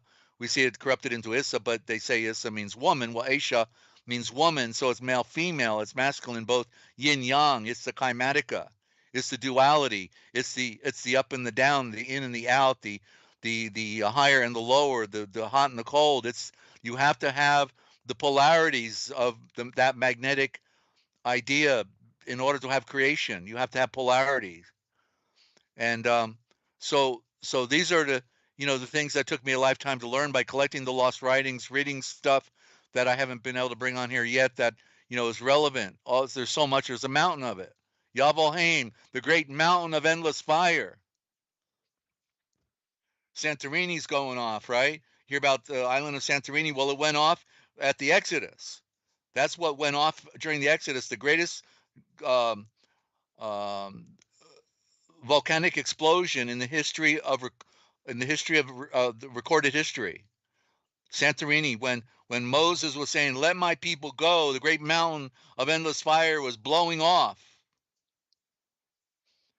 and it was used by Yahweh to institute many of the so-called miracles, like the river turning red, because the geological earthquakes and things that were happening then released the iron oxide, if that's the correct term, but it's the iron element within the bedrock that comes up and turns the water red, and all the other the fire and the rain, the hail, the black sky, the darkness that overflowed their for 3 days. This was all Santorini that was responsible for that. Ninja, were you trying to jump in? Yeah, thank you. Yeah, all right. So iron oxide's correct. And so anyway, um, yeah, so there's so much to the story. And so what they did is, whenever you hear them talking about Santorini having blown before, they always say it happened in 1600 BC. And that's the lie, because what they do is they create a disconnect from the historical reality. And so they post it 100 years before the Exodus. So they say, no, that couldn't have been, during the Exodus. Well, the Exodus didn't happen anyway. It's not real. But anyway, 1500 was the Exodus. But that's what they did. And if you want to see it, there's a movie documentary called The Exodus Decoded. The guy Yakov Simko, or whatever his name is, he's a real piece of garbage, but he because they're who's controlling the information is the enemy. And so he's going to tell you at the end, he lies about Mount Sinai. So you get part truth, you get the truth about the Exodus and all the miraculous events that occurred because of Santorini. But then they tell you Mount Sinai is there in the Sinai Peninsula when it was in oh, come on, golly, senior moment. It was over there in Saudi Arabia. I'm trying to think of the name of that particular region over there. All right. Anyway, it doesn't matter where Jethro lived, So they didn't want people to know it was in Saudi Arabia, because all the the great symbols are over there. You can't miss that was the place of the Exodus. So they had to steer you away from Saudi Arabia, and they told you that they found the real Mount Sinai, there in the Sinai Peninsula. And yeah. So anyway, let's get to the read here, okay? There's just we're lied to on every front. It's the world of darkness, okay? We want to go back to the light, and there is no darkness where we can all go. No darkness there, and total health, perfect state of Jutha. That's the Judah is originally the word Jutha, youth, and that represents the sun, because how wouldn't you like to be 17, 18 years old again, or 16, when you had all that energy, you felt like you couldn't die, you had so much energy. And that's what the state is similar to. That's when you had the greatest experience, similar to where we want to go. It's that perfect state where you're beaming, you are a star. So let's go. So this is quite a revelation here. Okay, so a discourse, well, first line, the descriptive line, chapter 90. Today, I will speak with you on all that you have asked me. So there was a series of questions they were asking him just before this chapter. And now we've got the discourse with Yalzenun, which is the original word, by the way, for John. Yalzenun, maybe I'll just separate it with I do that with the words to help people that are trying to wrap their mind around the science here. Control, save. Okay, so a discourse with Yalzenun, and what Yalzenun means is the garden at high noon that goes round. So the word Zion, right? You've heard the word Zion.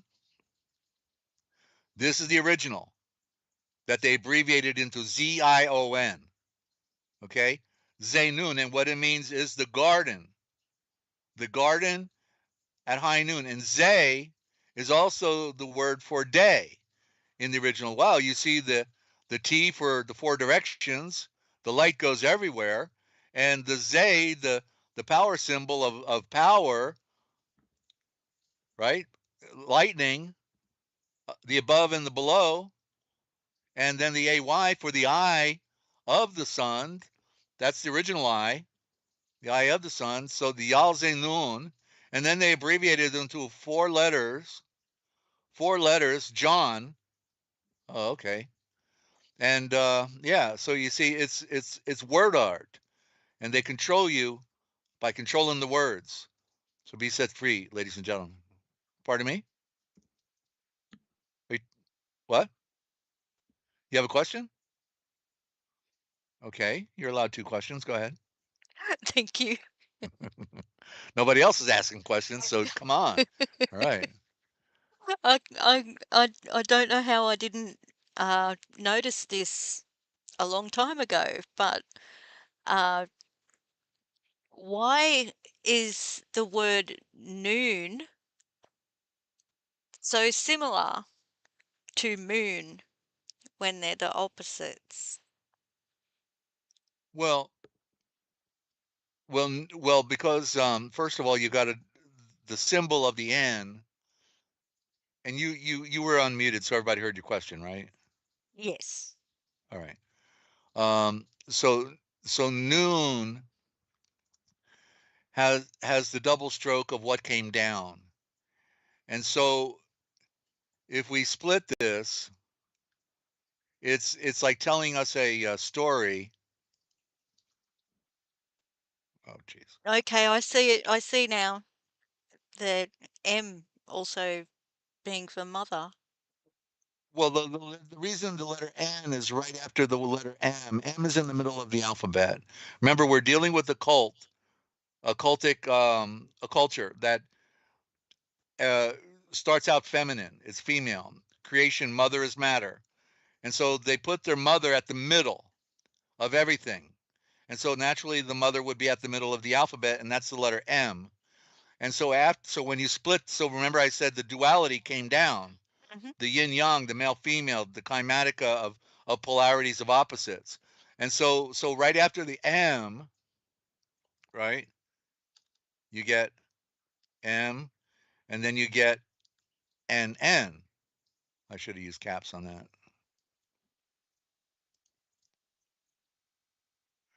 Okay, so M has hiding behind it the duality of the opposites. Those are the 2 columns.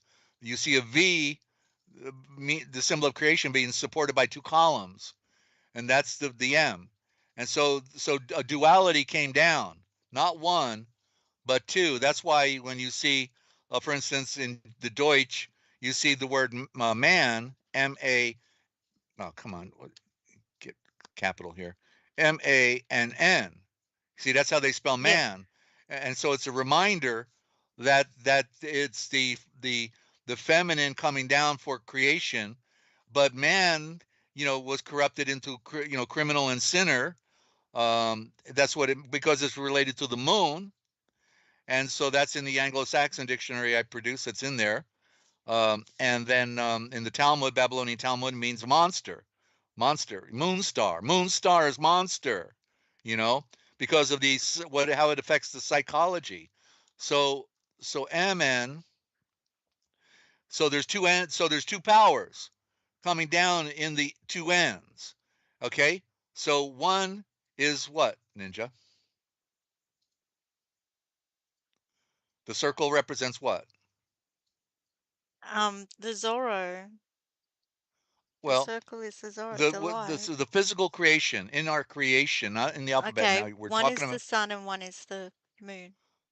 Thank you. One is the sun. So out of the sun came everything for creation. So it's telling you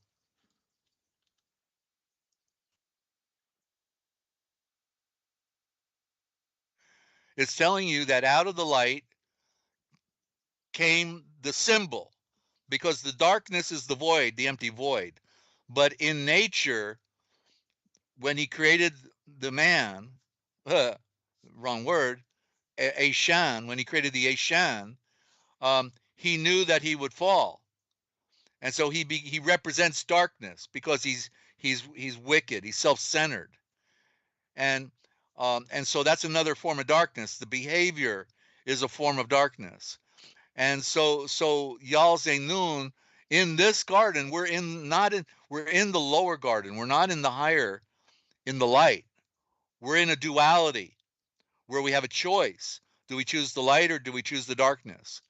And so we're in the lower garden, and that's the Yalzenoon because it goes round. It's Yal, the dial, on the dial every day going round. That's the Ouroboros, the serpent, eating its tail, but it's correctly Ouroboros is Zoro vortex, the Zoro vortex, meaning the center of that circle. This is the center of that circle that goes round. We're in the center, and it goes around us. You see, flat Earth people, and so forgive me, I'm Cake. And sorry. I got friends that think the Earth is flat, so I still love them, but Mm, you got to get. This is going to explain why people don't get it. What we're about to read is going to explain, actually, right here, why people don't get it. Okay, and this is beautiful because it all blossomed. And what, you're going to jump in again, Ninja? just seeing more and more as you're sparking desert. All right. I'm remembering that when you decoded Ninja, you decoded it as Noon Ya. Um, so it's got Noon in there, and Ya, and Yeah, but I was just having fun. I wasn't literally saying, yeah, I but didn't interpret your name literally that way. Go ahead. that's really cool. It Um, just felt easy to do. hmm And Right? uh, the reason I say this is because Noon is on the end of John, and uh, my dad, um, who is no longer with us, who I really miss, his name was John. So, Uh-huh. All right. yeah. Very good. Thank you. That's a good symbolism right there. Yeah. Yeah. All right. So a discourse with Yalzenun John on the A spirit. And so we have to define the spirit, and it's defined, with the letter A, the first letter of the alphabet. So that's a story in itself, but we've talked about it over and over. So those who've been following get it. Okay. It's infinite, symbol of infinity, coming from infinity at the point, coming from infinity and going out as it stretches out to infinity. Just look at it like a highway, and the road keeps rolling and it never ends, keeps going.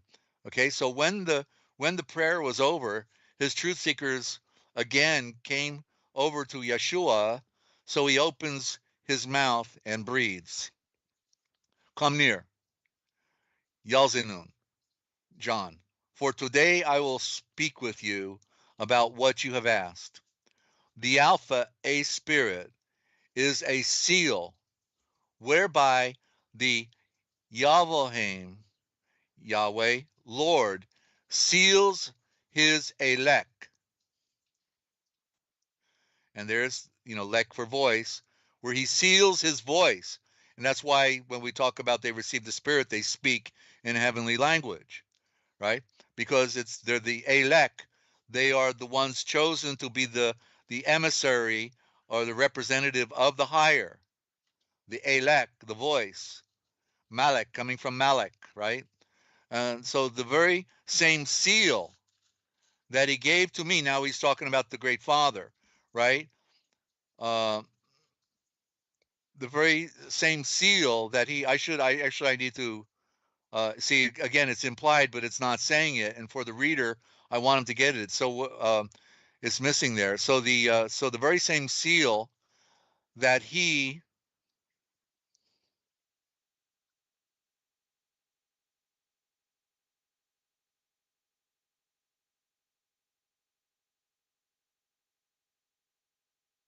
the great Father gave to me, his Malachite royal messenger, at whose hands all who are a chosen, elect, per the promise, receive the a spirit of promise. That promise goes all the way back to Abraham, and probably predated him before the flood.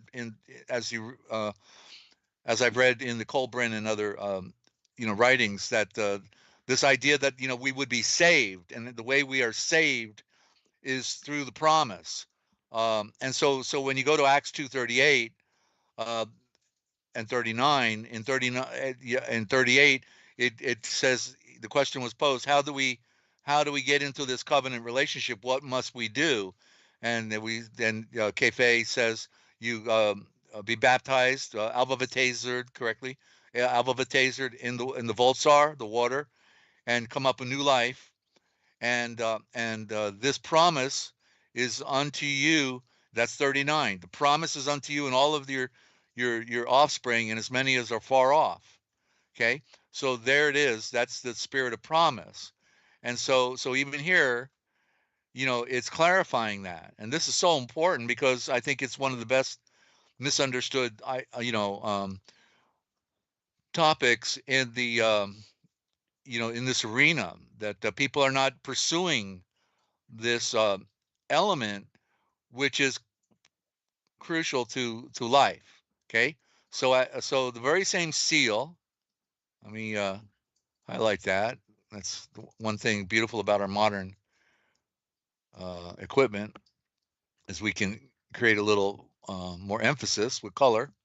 The same seal that, okay, so the very same seal that he, the great Father, gave to me. When did he get it? When he came up out of the water. And then he's standing there, and it was totally cloudy. And then a window opened up in the clouds, and the light came focusing down directly upon him. The corruption by the priesthood is that a dove came down. It wasn't a dove. It was with the brightness of a dove, and a column, because dove also means column. And the light shone down, focused directly upon him. And on our corrupt translations, it says, "This is my beloved son." No, it didn't say beloved. Modern corruption. He said, "This is my only loved seed. Hear him." And that's when he received all power, right? Because then when he goes on a fast, well, he fasted for 40 days. That's pretty powerful. And then he's starving to death. And then his ego, the serpent ego, not Satan, because that's a corruption. It was the serpent ego, his symbiotic other self, which is the material, said, "Come on, you're starving to death. You can turn those stones into bread and eat it," because he had all power. He was given all power now. And that's why he had to fast for 40 days to conquer the serpent. And he says, "Man does not live by bread alone, but by every word that proceeds out of the mouth of the great Father." And so did he have power to turn stone into bread? Well, he did it when he fed the 5,000, right, several times. He turned a few loaves of bread into thousands or hundreds or whatever, right? The fish, all that. So he had all power. We know it. He walked on water, right? He commanded the wind to stop. He did anything. He raised the dead. He had all power, right? That's when he got it, when he come up out of the water. And he reaffirmed it when he rose from the dead. All power has been given unto me, but it wasn't pointed out that it happened when he came up out of the water. But it is when you read some of the other lost writings that they don't want you to read, that they hid from us, that we're reading here today. As an example, let me take a sip. All right, let me take this one here. Yep. All right, so hang in there with me. This is getting good, because we're going to find out why people can't be focused.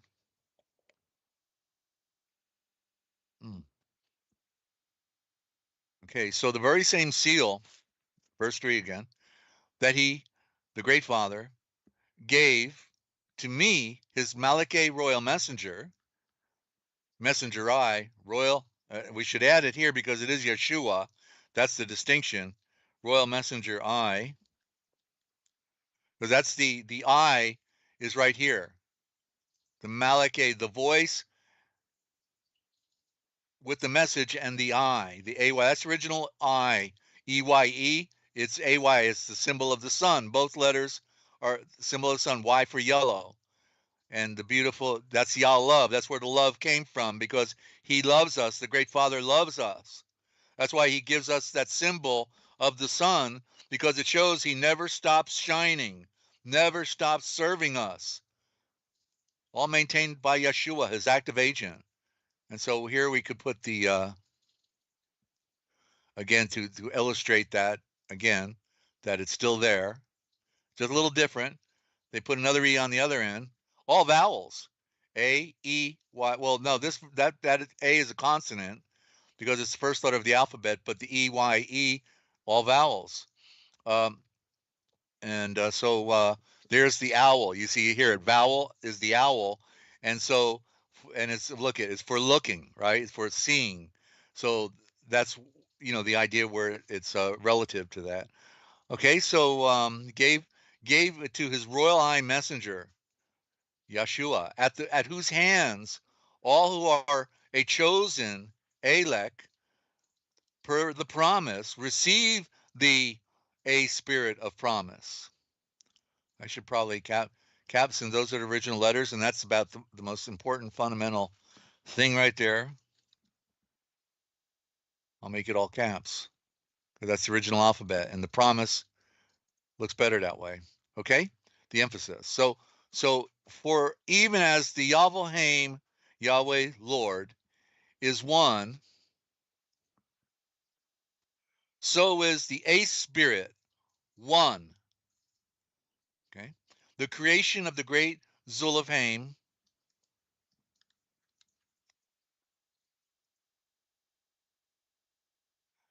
the active agent for the one in his omniverse universe.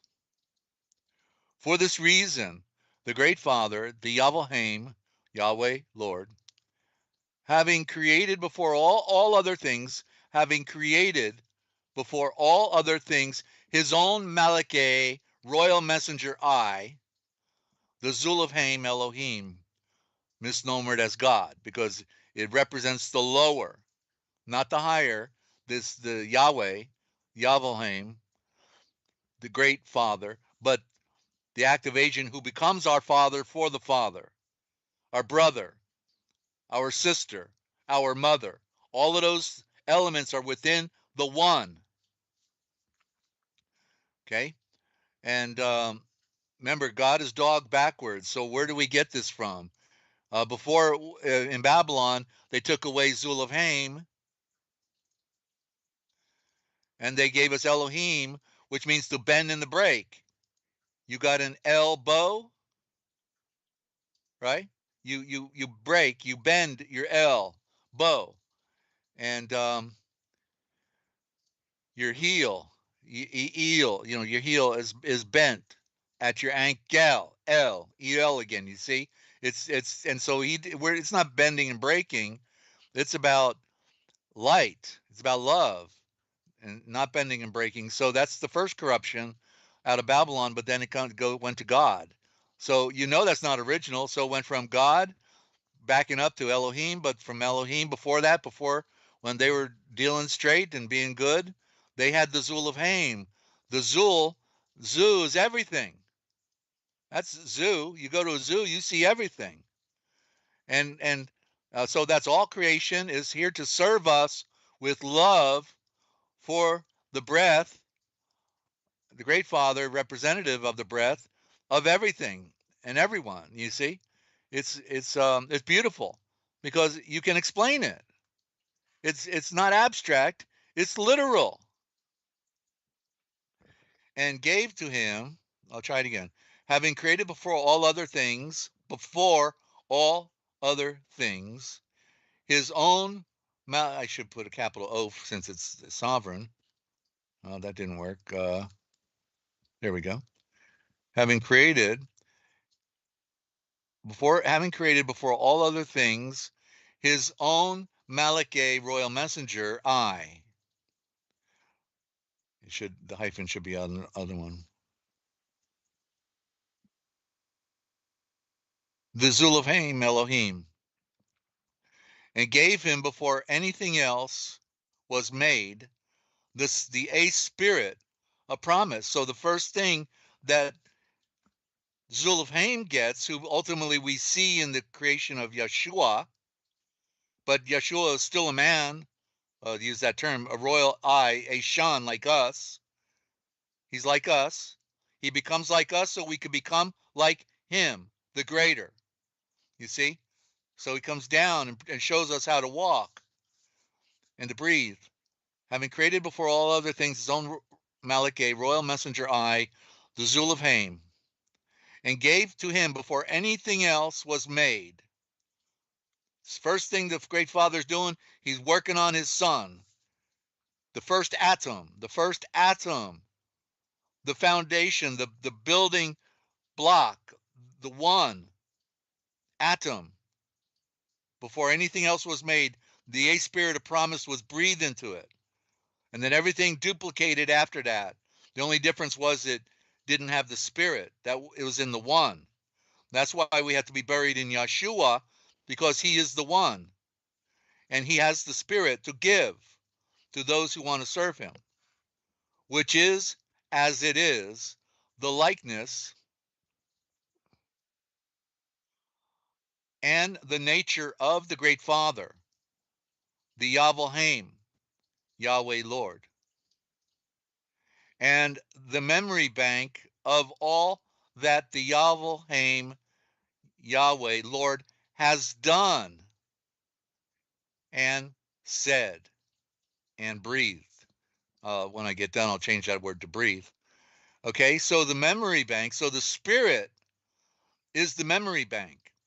And so when you receive the spirit, you then have access to the real nature of things. It's being led and guided by the A spirit, led and guided. He's leading you down the trail.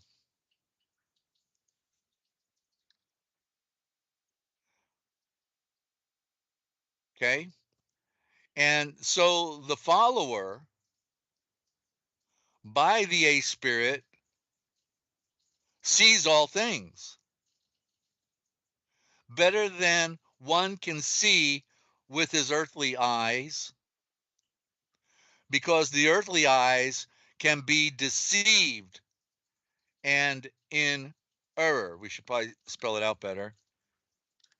In OR. It's we're going from ancient to modern, and I'm going to leave a little of the archaic of the Middle English in here, because I'm not going to change everything. I'm just, what's important is all I'm the important words, you know. But did you get that? I mean, come on, it never said it better than it did right here. What the problem is, why people are on the merry-go-round of thinking that they know when they don't know, and they cannot admit that they don't know, because then they would be naked. To admit that you don't know nothing so that you could learn something is the great mystery, you see. So let's try this again. Okay, so having created before all things his own Malakeh, royal messenger eye, or you could say also royal eye messenger, either way, the Zul of Haim, Elohim, and gave to him before anything else was made the A spirit of promise. It's the Father. That is the Father. The A spirit is the Alpha, the masculine. That's why the man is bigger, stronger than the woman, because he's the dominant. The spirit is more powerful. Woman represents creation. The lower is beautiful, but it's has less power, and it's weak, and ultimately dies. That which has a beginning has an end, but the spirit is infinite with no beginning, you see. And so and gave to him before anything else was made the A spirit of promise, which is added as it is. I had to do one thing here. Hang on. Dealing with style here, trying to make it a, you know, these symbols are so important, and the T is a tubal cain. The letter T and the letter F are the small letters are tubal cain, and so I prefer to use this as a symbol, the cross, the right cross, not the hook. We talked about those symbols in the hook, earlier about the net. And so, I don't use the hook in certain ways, and I use pure letters. These are symbols, and they still speak. And subliminally, people may be getting it. The more the people get easy to read, the way I write with symbols, because they're reading symbols every day when they're reading. Well, you can read symbols differently that are in a different mode and still get the picture and actually realize that the word is with a Z and not with an S. Is. You don't say it that way. So the mind is playing tricks on you. They are playing tricks on you because that's why they do it outside the College of Abbreviators. Abbreviate the words, change the words, play the game on you. It was all for you, ladies and gentlemen, that they played the game. You see? So you've got to work at this. It's a work. And Yeshua, I'm not smart enough to figure this out, never was, unqualified totally, but he takes somebody totally unqualified and he says, I'm going to use you. Okay, get ready, and so he's the revealer. He led me down the trail with the breadcrumbs, and I kept picking up the breadcrumbs, and I couldn't get over what I was seeing. And I climbed a mountain one day. It started with the mountain vision to climb a mountain and the tallest peak in the United States, contiguous United States, and yeah, and I saw words when I come down. The words started opening up for the first time there, and so it's relevant truth, ladies and gentlemen, because we don't want to be robbed. Who likes to be robbed? Huh? You like to be robbed, Ninja? You want to get robbed today? Not particularly, no. Not particularly. Okay. No, I All wouldn't right. like to Well, be robbed today or all any other right. day. No, you're right, and we've been robbed. So let's get it back. So let's try this one more time. It's because we got to hammer it home. And 8, verse 8, and gave to him. Okay, 7 again. I'll stop my narrative. I'll just read it this time. Come on, you can do it, Desert. Having created before all other things his own Malacheh, royal messenger I, the Zulafhaim Elohim, and gave to him before anything else was made the A Spirit of promise, which is as it is, the likeness and the nature of the great Father, the Yavelhaim, the great mountain of endless fire, which is a metaphor for the sun, which is the logo and his great symbol. It represents him. He is not the sun. He's represented by the sun. And it is also a representative of the atom, the greatest representing the smallest that you cannot see, that is meta, beyond the mind. I started commentary, didn't I? Jeez. All right, stop it, Desert. And 10, and the memory bank of all that the Yavelhaim, Yahweh Lord, has done and said. That's the Spirit. And so the follower by the A Spirit sees all things better than one can see with his earthly eyes, because the earthly eye can be deceived and in error. No, they almost always err. They're almost always wrong because they're guessing. They're seeing it without the inner eye. No, they're almost always wrong. But the A Spirit never errs. Never errs. It's our teacher. It is our guide.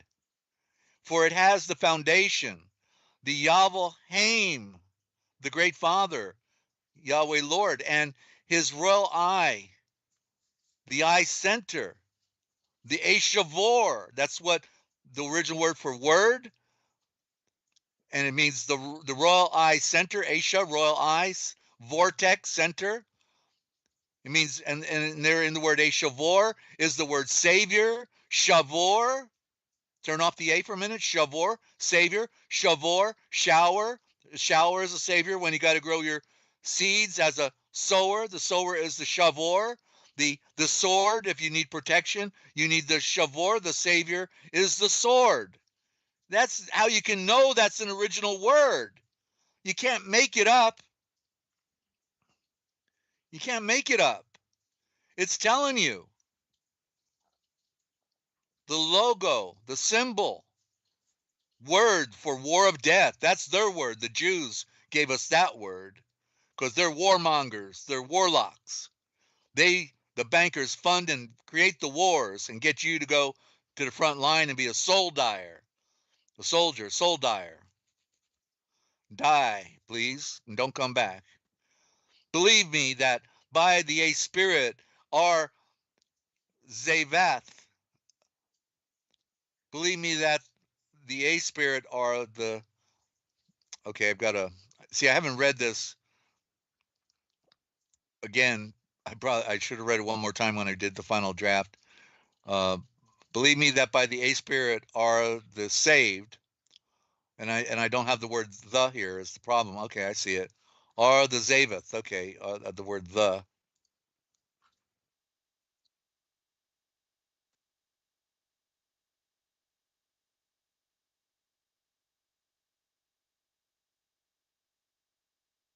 Okay, so believe me that by the A Spirit are the Zavath, the saved.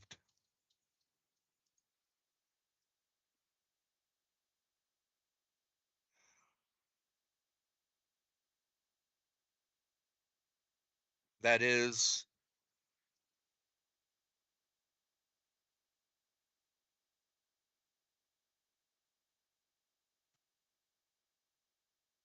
all the elect of the Yavelheim. Okay, that they're chosen and elected by the great breath, the A Spirit. Okay, they're saved. They're saved. I just hit my thing here. Okay, my audio still good? Okay. All right, thank you. And it is certain. It is certain. I'm back. Okay, try it again. And it is certain that without the A Spirit, it is impossible for anyone to please the Yavelheim. And that's also in Romans 8:9. For if anyone have not the Spirit of the Yavelheim, there it says God, but we know about that. If anyone has not the Spirit of the Yavelheim, then they are none of his. Okay, so that's the objective. While you're waiting for the Spirit, you are in the grave with Yeshua. You are buried with him in the tomb, waiting to come forth. Lazarus, come forth, ray of light. That's what Lazarus in the corrupted form means, Lazar, right? Ray of light, come forth. And so in the meantime, Yeshua is working with you in covenant relationship, wanting to raise you from the dead, but before he can seal you with his great breath, you have to do some legwork and learning and know the truth behind, like, the story, that all of them are allegories in the old covenant, and they tell you where you are on the journey. So you study to show yourself approved, to work a shan, workman, rightly dividing, then adding it back up, the truth, because they corrupted the words. So you've got to analyze the things, and yeah, so and it is certain that out of the A Spirit, it is impossible to, without the A Spirit, it is impossible for anyone to please the Yavelheim. For this reason, the serpent flesh, she seeks to bring to nothing any fasting, prayer, alms, or pilgrimage. I don't have to have an S on there. Serpent. Got enough serpents going on. But rather she incites the followers thereto, for she taketh great pleasure in seeing the Ashan work without receiving any reward, especially the promise.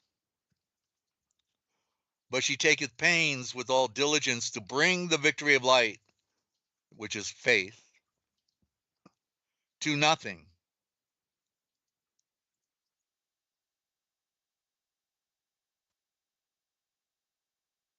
For this reason, your own pursuit for the A Spirit should be especially guarded.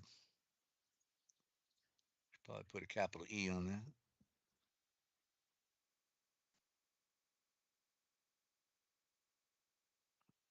and pursued with all certain diligence. There's no time for anything else. No time for anything else. It's about life and death. And the safest course will be to abandon the reason for questioning doubt and not simply trusting. Seeing that the lack of the true star, that's trust. See, they're abbreviated that word too, right? Two words in there, true and star. The true star. That's trust. You trust, you're true. What did he tell Abraham? You would have two different type of seeds in you. One will be like the dust of the earth, and one will be like the stars of the cosmos, the true stars, the ones that know how to trust. Let's try it again. So seeing that the lack of let me take that down here. That's too big. Seeing that the lack of the true star, trust, the lack of trust, drove the fallen Ashan, we should make that in caps. The fallen ones, that's referring to the Vekoresh, the watchers, drove them out of the perfect state of Nirvana, also known as paradise. Paradise is a duality, so it's the lower world. It's not where we want to go. And basically, we're in that paradisia or garden, which is the lower garden. Paradise means two dice. Para, a pair of dice. Okay. So so they moved away from the perfect state. We should actually call it correctly the A state. Okay, that's again the way that we see it in the word estate, but it's a corruption of the word a state. And changed the serpent ego from a most beautiful Malakeh royal messenger eye into a terrible enemy. That's what we call devil. Terrible enemy. In fact, even in my 1721 Bailey's Dictionary, it says right in there, under democracy, when you go down to its more complete form, demonocracy, it defines right in there, demonocracy is a government of devils. Well, do you think that's who's running the show today over there in brainwashing town, U.S. D.C., District of Columbia, the two columns? I think so. Those are devils. Yes. Okay, do I need to read it, or are you able to? What do you want? Steer me. You can read it? Okay. Flash out. All right. Yeah. Okay, Maria says, Desert in number 13, why the word believe is there? Why is the word believe there? If it means give less credit, maybe I'm wrong. So she's just asking why believe is there. In what number? 13. Okay. Okay, so yeah, so the term believe is an occultic word, and it means to give little credit to something. And I just haven't finished editing it. The word believe is coming out of the document.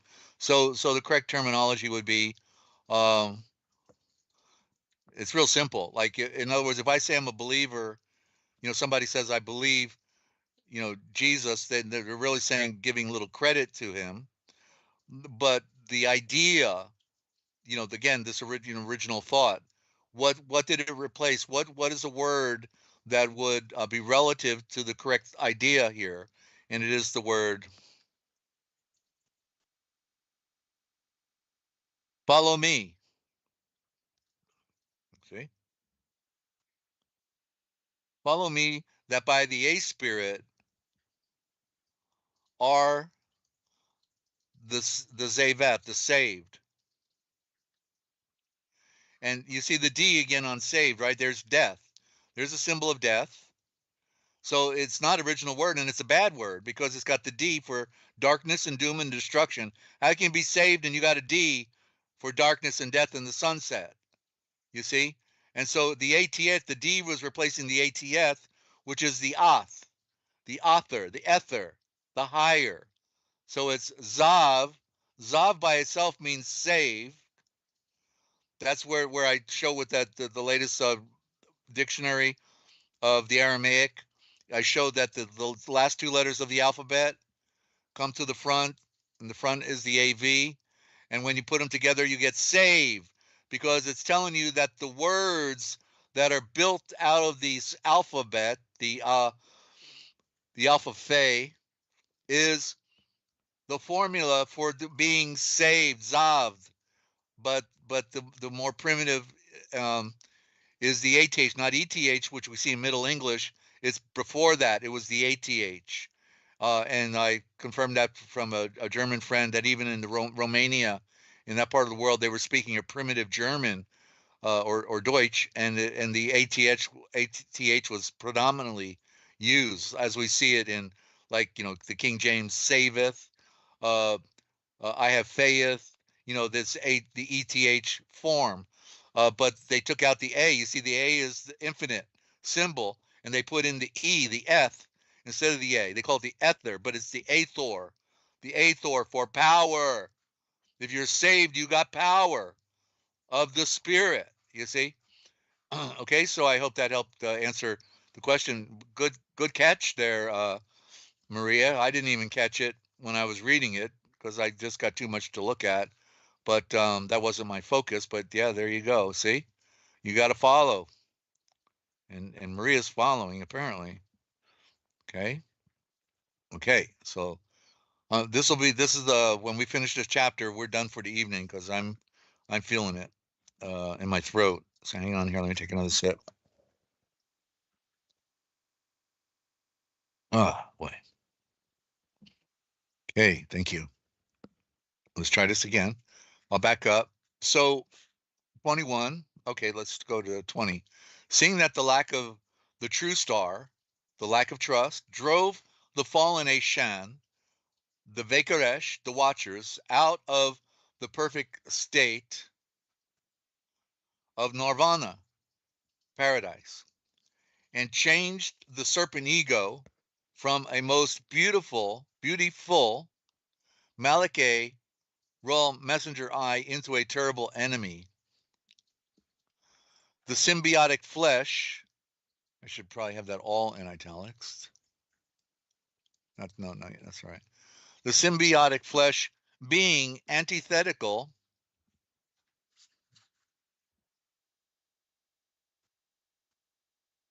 with and all against the superior, a spirit. Let me see if I had to put my vest on and get up here. Sit back down and see if I said that right. I feel like I might be missing on that. Okay, so they changed the serpent ego from a most beautiful Malakeh royal messenger eye into a terrible enemy. The symbiotic flesh being antithetical with and all against the superior, a spirit. Okay, so there's two of us. There's the physical creation, and it's like a house, right? If you go in your house, you're not the house. You might feel like it though, because you like your house, but you're not the house. You can go in and out. And so the same thing with the automobile, the fancy automobile. The guy gets the car, he feels like he's the Corvette, He got all the women want to run after him because he's got the Corvette. They don't care about him. They just want to look good with him in the Corvette, you know what I mean? And so that's the ego running for them. But we have a symbiotic relationship. There's two of us, and one has to die. And the one that has to die is the flesh, because it's not real. It's an illusion. It's here today, gone tomorrow. What's hiding within it is the spirit, and that's the real you. And when you leave this place, the only thing you can take with you is who you really are. That's it. And so that's why I throw everything off the ship. The only thing that matters is the ether, the aethor, the higher dimension, the reality of what is permanent and what is forever. You will be given an offer to go somewhere that is beyond the mind, to fully comprehend. Only trust, to be a true star. Okay? So the symbiotic flesh being antithetical with and all against the superior A spirit. And I should just make that A to a 14 point to make it that superior. That's a good place to do it right there in control. See? Then Yal Zenun.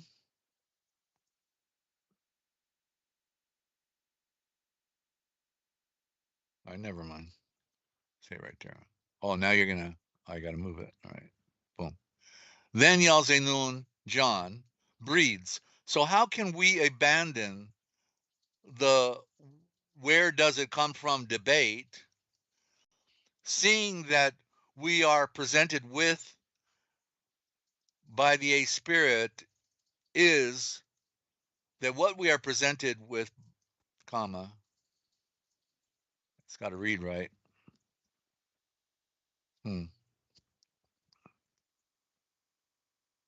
Here's the sound here. Okay, it's not going to work with that. Okay, that what we are presented with by the A Spirit is, I'll take that, is the gate of knowledge. Okay. So there's I'm reminded of one of the scriptures, it seems, where it says that you know it was talking about debating and it was creating confusion. Um, and this was a very challenging part of the translation because I don't remember the word that it was using, but it was very ambiguous, and it was clear that they removed something, and so, but this is the element of that. I looked up the word in the dictionaries and got the sense of what it was talking about. And so the where does it come from debate, in other words, it is beyond the mind, right? That what we're talking about, receiving something from the sovereign of the universe that um, you you can't see or feel or touch, and it's mystical, and so it would drive lots of questions, and and therefore, um, yeah, there's a lot that can be said about that. So where does it come from debate, seeing that we are presented with by the A Spirit, what we are presented with by the A Spirit is the gate of knowledge. So Yeshua answered, no, nay, but rather the debate is the gate of the grave and banishment into oblivion. You see? And because this is where, I guess, what we call schisms, in other words, remember, it's about trusting, right? And so the problem is with people that don't have the Spirit yet, right? Because up here, what did it say?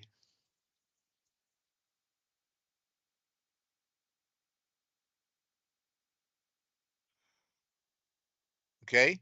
And gave to Yeshua before anything else was made the A Spirit of promise, which is which as it is the likeness and the nature of the great Father, the Yahweh Yahweh Lord, and the memory bank.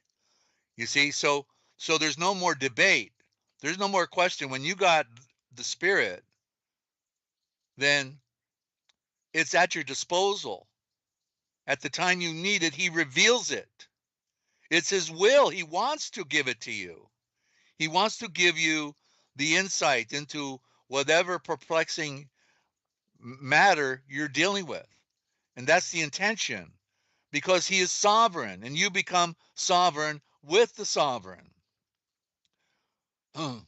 So the follower by the A Spirit.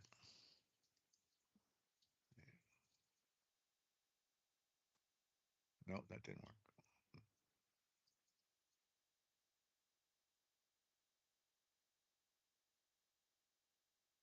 That didn't work. Sorry about that.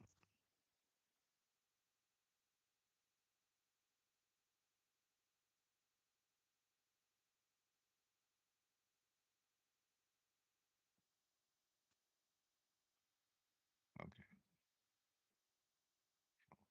Okay. And so the follower by the A Spirit sees all things better than one, and that's actually a separate. I should put that on a separate line.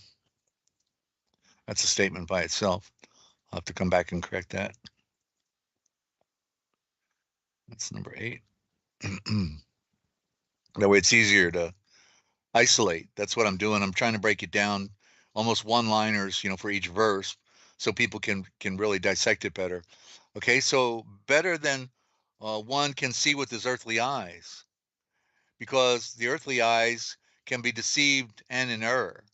Okay, there it is. So it's coming from a place of, again, not knowing and trying to question, rationalize it,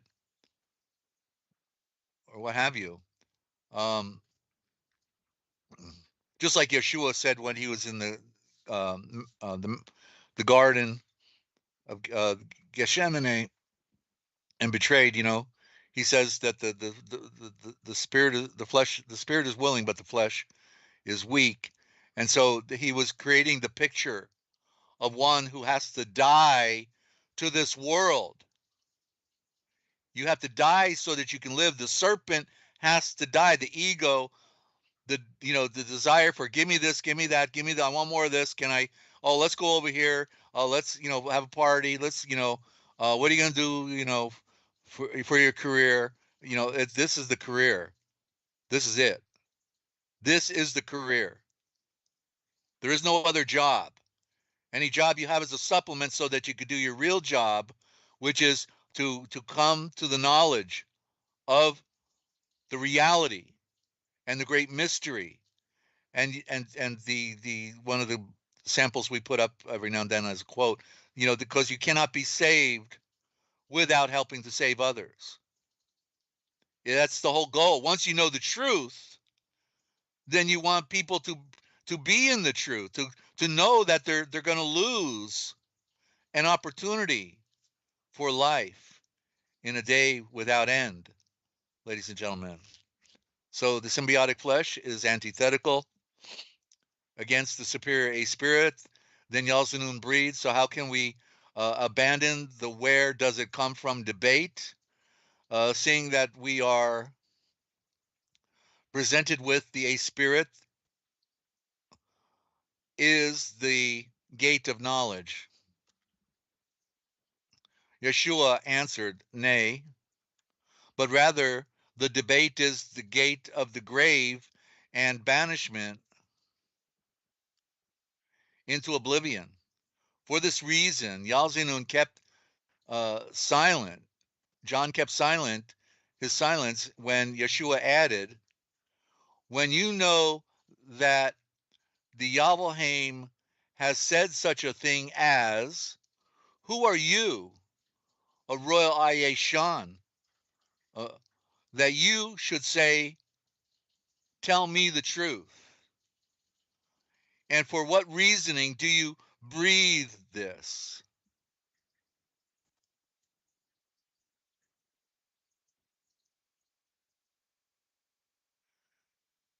True and perfect, the Yavalhaim, Lord. For what reason do you do this? Shall the earthen vessel perchance say to its maker, for what reason have you made me to hold water and not to contain balsam? It is the truth throughout all time that I breathe before you.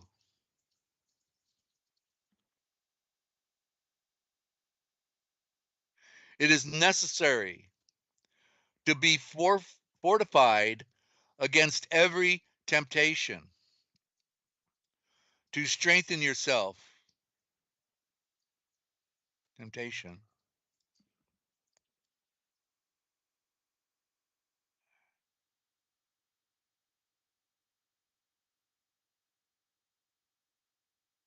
gonna work.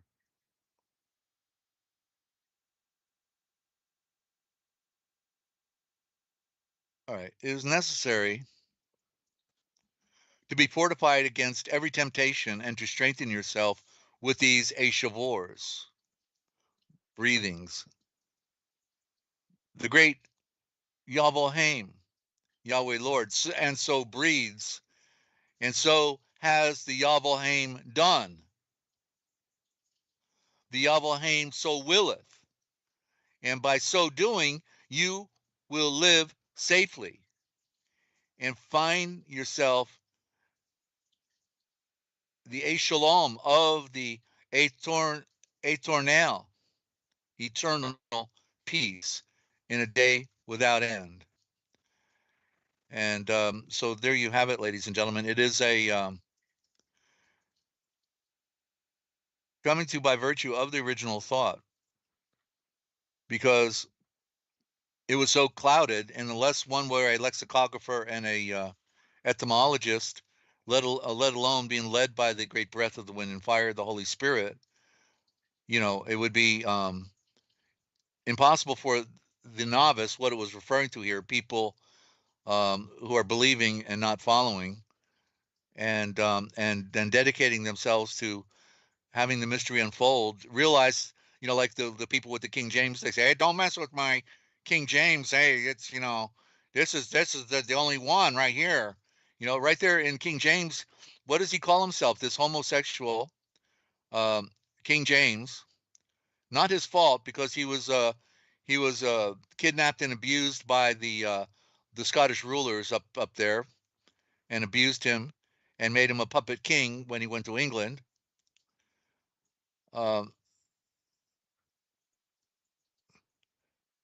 That he he called himself in the opening of King James Bible the ones who claimed to give it to him. There was no ceremony. There was no, special occasion where they did this. It was done by Tyndale. 90% of the King James Bible is William Tyndale, and all they did was put their code within Tyndale's work.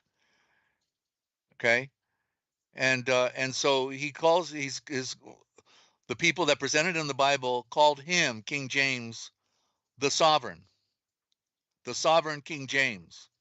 That means he's the head of everything, nothing above him, and that's why he's being the head of Freemasonry, right? What do they call the head of the each lodge in Freemasonry? The most worshipful master. The most worshipful master. Most worshipful. You see, nobody above him. That's why they call the Bible the furniture. The Bible is not a sacred scripture, it's furniture. Oh, just put it over there, put it aside over there. We don't want to look at that, It's furniture, yeah. Gets in the way. So we got to move it around every now and then. So you see, ladies and gentlemen, that we have really had the game played on us. So we got a little bit more here. Oh, did I finish it? I got lost. Okay. Go ahead. It just made me think when you were talking about how they call the Bible furniture, and every motel room normally has a Bible in the top drawer next to the bed as part of the furniture. Yeah, that's the Gideon Society puts them around like that. Well, it's really, yeah. Well, let me take a sip here, and Good I'll say something. intentions, or just going along with, No, yeah. no. You see, the King James Bible. Forgive me for jumping in, Ninja, Oh, but sorry, you I'm can't. just curious. I didn't Yeah. want to forget my thought. Okay, hold on. Okay. That the King James Bible is a code book, right? And so they had to get their code book in every hotel. And so, just like, when Kathy O'Brien came out of the mind control program, rescued by Mark Phillips, they wrote the book Transformation of America. But in there, Mark, like he was told to, when he was going to rescue Kathy, he called a military general that he knew, because he worked with the CIA, and either directly or indirectly. It was more of as a contractor, so he wasn't like an agent like that. But so he asked the general, how do I rescue her? What do I tell her? Because she's from the mind control program. And he says, well, when you call her, the first thing you tell her is, uh, Kathy, this is God calling you. And then so the triggers are going to start going off. And Wow. then he says, so read this particular scripture. And the one he gave her was, um, because his name was Mark Phillips, right? And so he gives her the scripture that says, Mark, the perfect man. And so she reads, oh, so you're Mark, the perfect man? Yes. Okay. All right. And what do you want me to do? And so he said, well, I'm going to come over there. And, so he used the scripture, the Bible, because in other words, she looked like, the way she was dressed at the time, like a little whore, you know, while she's quoting scripture, like she's a Christian, you know, with all her gaudy makeup on and everything, because she was used, that's why, because she's a beautiful woman, but she was used, and the religion was the cover, right? The religion was the cover. Hell, amen, brother, amen. Come on. And so he had to free her from that. And so that's a story then for another day. But I just want to point out that the Bible is used with triggers and with but now of course I can show clearly how the Jewish banking created the King James version, because it was really drafted by William Tyndale, and virtually all of Tyndale is within our scriptures. So what they did is they put their code in it, and they did all these different things. We've talked about it before, and I've given the illustrations. I'm all talked out now, so I'm not going to do that here this evening. But anytime anybody can call in and we can go there, that's what I'm here for, is to serve and to help anybody figure this stuff out. Which, without the guidance of the Spirit, it's uh, would be near impossible for most, if not any. And it's only because of the grace of the Father that we have this translation project and are able to show the original thought, you know. And yeah, and most people won't want to read it; they won't get it because they're um, what can I say? They're not ready for it, or they're not qualified. Again, it's a loose cannon, because everybody should want this. Everybody should want to know how they've been robbed. But remember, even the wicked, right? They're using the Bible. The Masons are using the Bible, calling themselves Christians, but yet they're Luciferians, and they are occultists, and they are warlocks. They wage war on mankind. They're liars. They're thieves. They're abusers of mankind. They're involved in ritual sacrifice. Everything that we can talk about would be on the table. So we're in a terrible world, a world of suffering, and these are the people that are doing it to us. Okay, these are the people. Yeshua came to through his agents to give us light and to give us life, and his prophets came generationally, and then finally Yeshua came, the one who made all things and makes all things, still does, makes all things for our benefit. Um, and they throw curses at him, and they deceived his offspring and the people that would want to go, and so they will die for the lie. They will die for the lie. They will support the lies, because that's the programming, and that's the program, ladies and gentlemen. And so, with that, I just want to pass it back to Ninja and say that yeah, it's a thick wick, ladies and gentlemen, and it's a difficult road. We've got to find that straight road, the pure path, and we're done, of course, with the screen here, ladies and gentlemen. Let me pull it up and stop the screen share. That'll help Ninja out.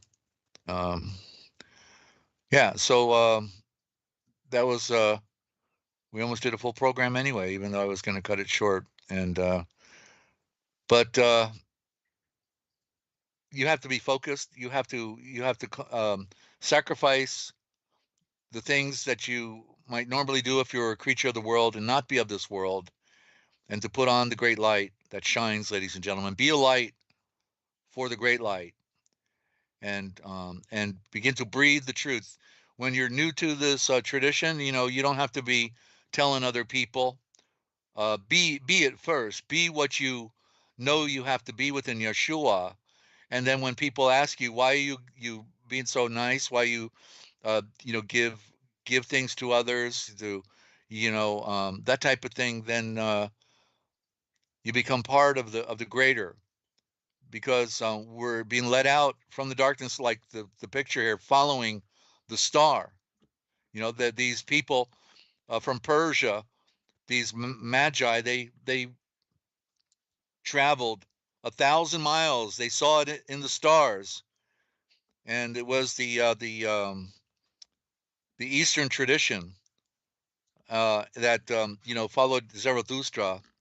And I'm at a loss for the name of the tradition at the moment, but they followed Ahura Mazda, but they followed the one true God, just like Israel was supposed to, and they didn't. This one with Zarathustra, Zoroaster, did follow the pure tradition. They had a cave of treasures, and they had all the records from the Aryan race. So there was a dual system again between Jerusalem and in the east and Persia.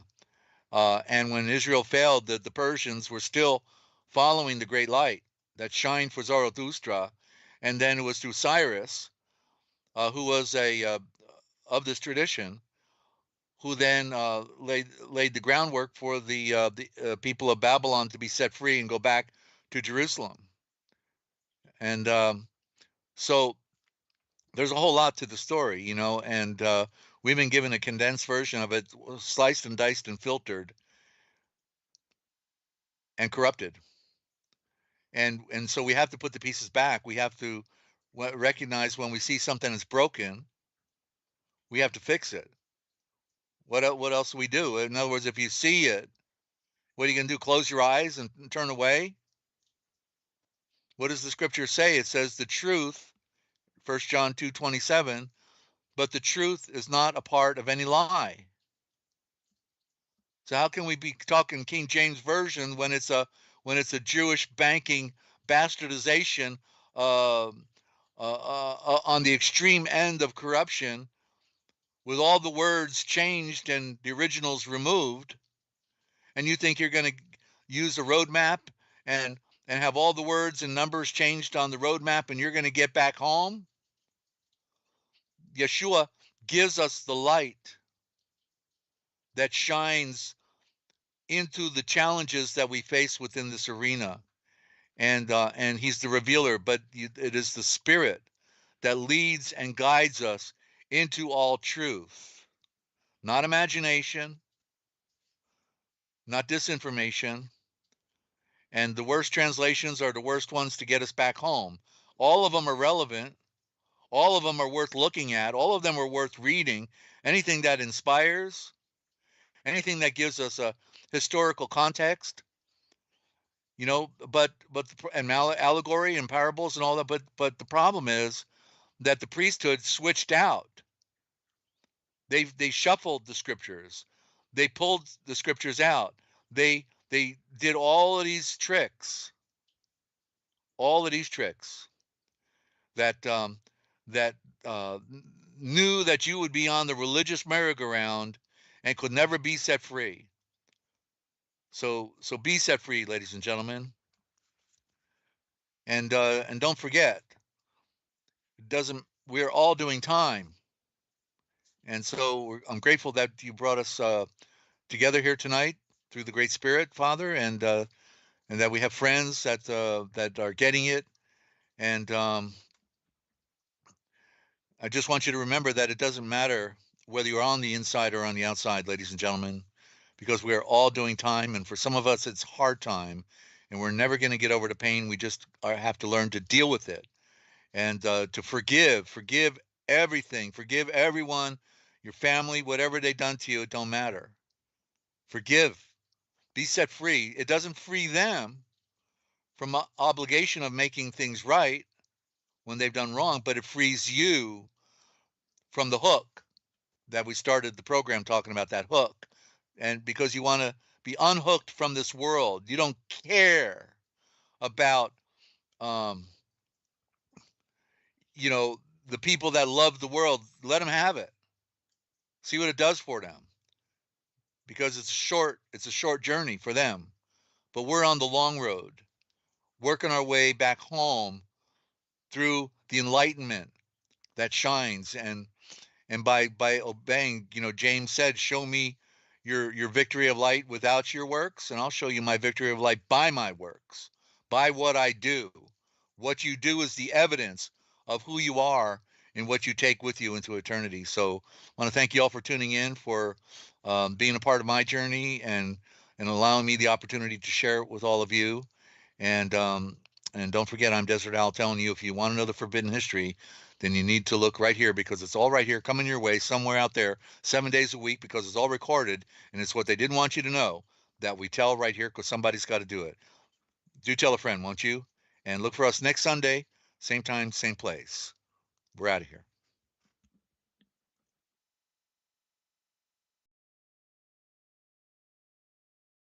Starry, starry night, paint your palette blue and gray. Look out on a summer's day with eyes that know the darkness in my soul. Shadows on the hills, sketch the trees and the daffodils, catch the breeze and the winter chills in colors on the snowy linen land. Now I understand what you tried to say to me, and how you suffered for your sanity, and how you tried to set them free. They would not listen, they did not know how. Perhaps they'll listen now. Starry, starry night, flaming flowers that brightly blaze, swirling clouds in violet haze, reflect in Vincent's eyes of china blue, colors changing hue. Morning fields of amber grain, weathered faces lined in pain, are soothed beneath the artist's loving hand. Now I understand what you tried to say to me, and how you suffered for your sanity, and how you tried to set them free. They would not listen, they did not know how. Perhaps they'll listen now, for they could not love you, but still your love was true. And when no hope was left inside on that starry, starry night, you took your life as lovers often do. But I could have told you, Vincent, this world was never meant for one as beautiful as you. Starry, starry night, portraits hung in empty halls, frameless heads on nameless walls, with eyes that watch the world and can't forget, like the strangers that you've met, the ragged men in ragged clothes, a silver thorn, a bloody rose, lie crushed and broken on the virgin snow. Now I think I know what you tried to say to me, and how you suffered for your sanity, and how you tried to set them free. They would not listen, they're not listening still. Perhaps they never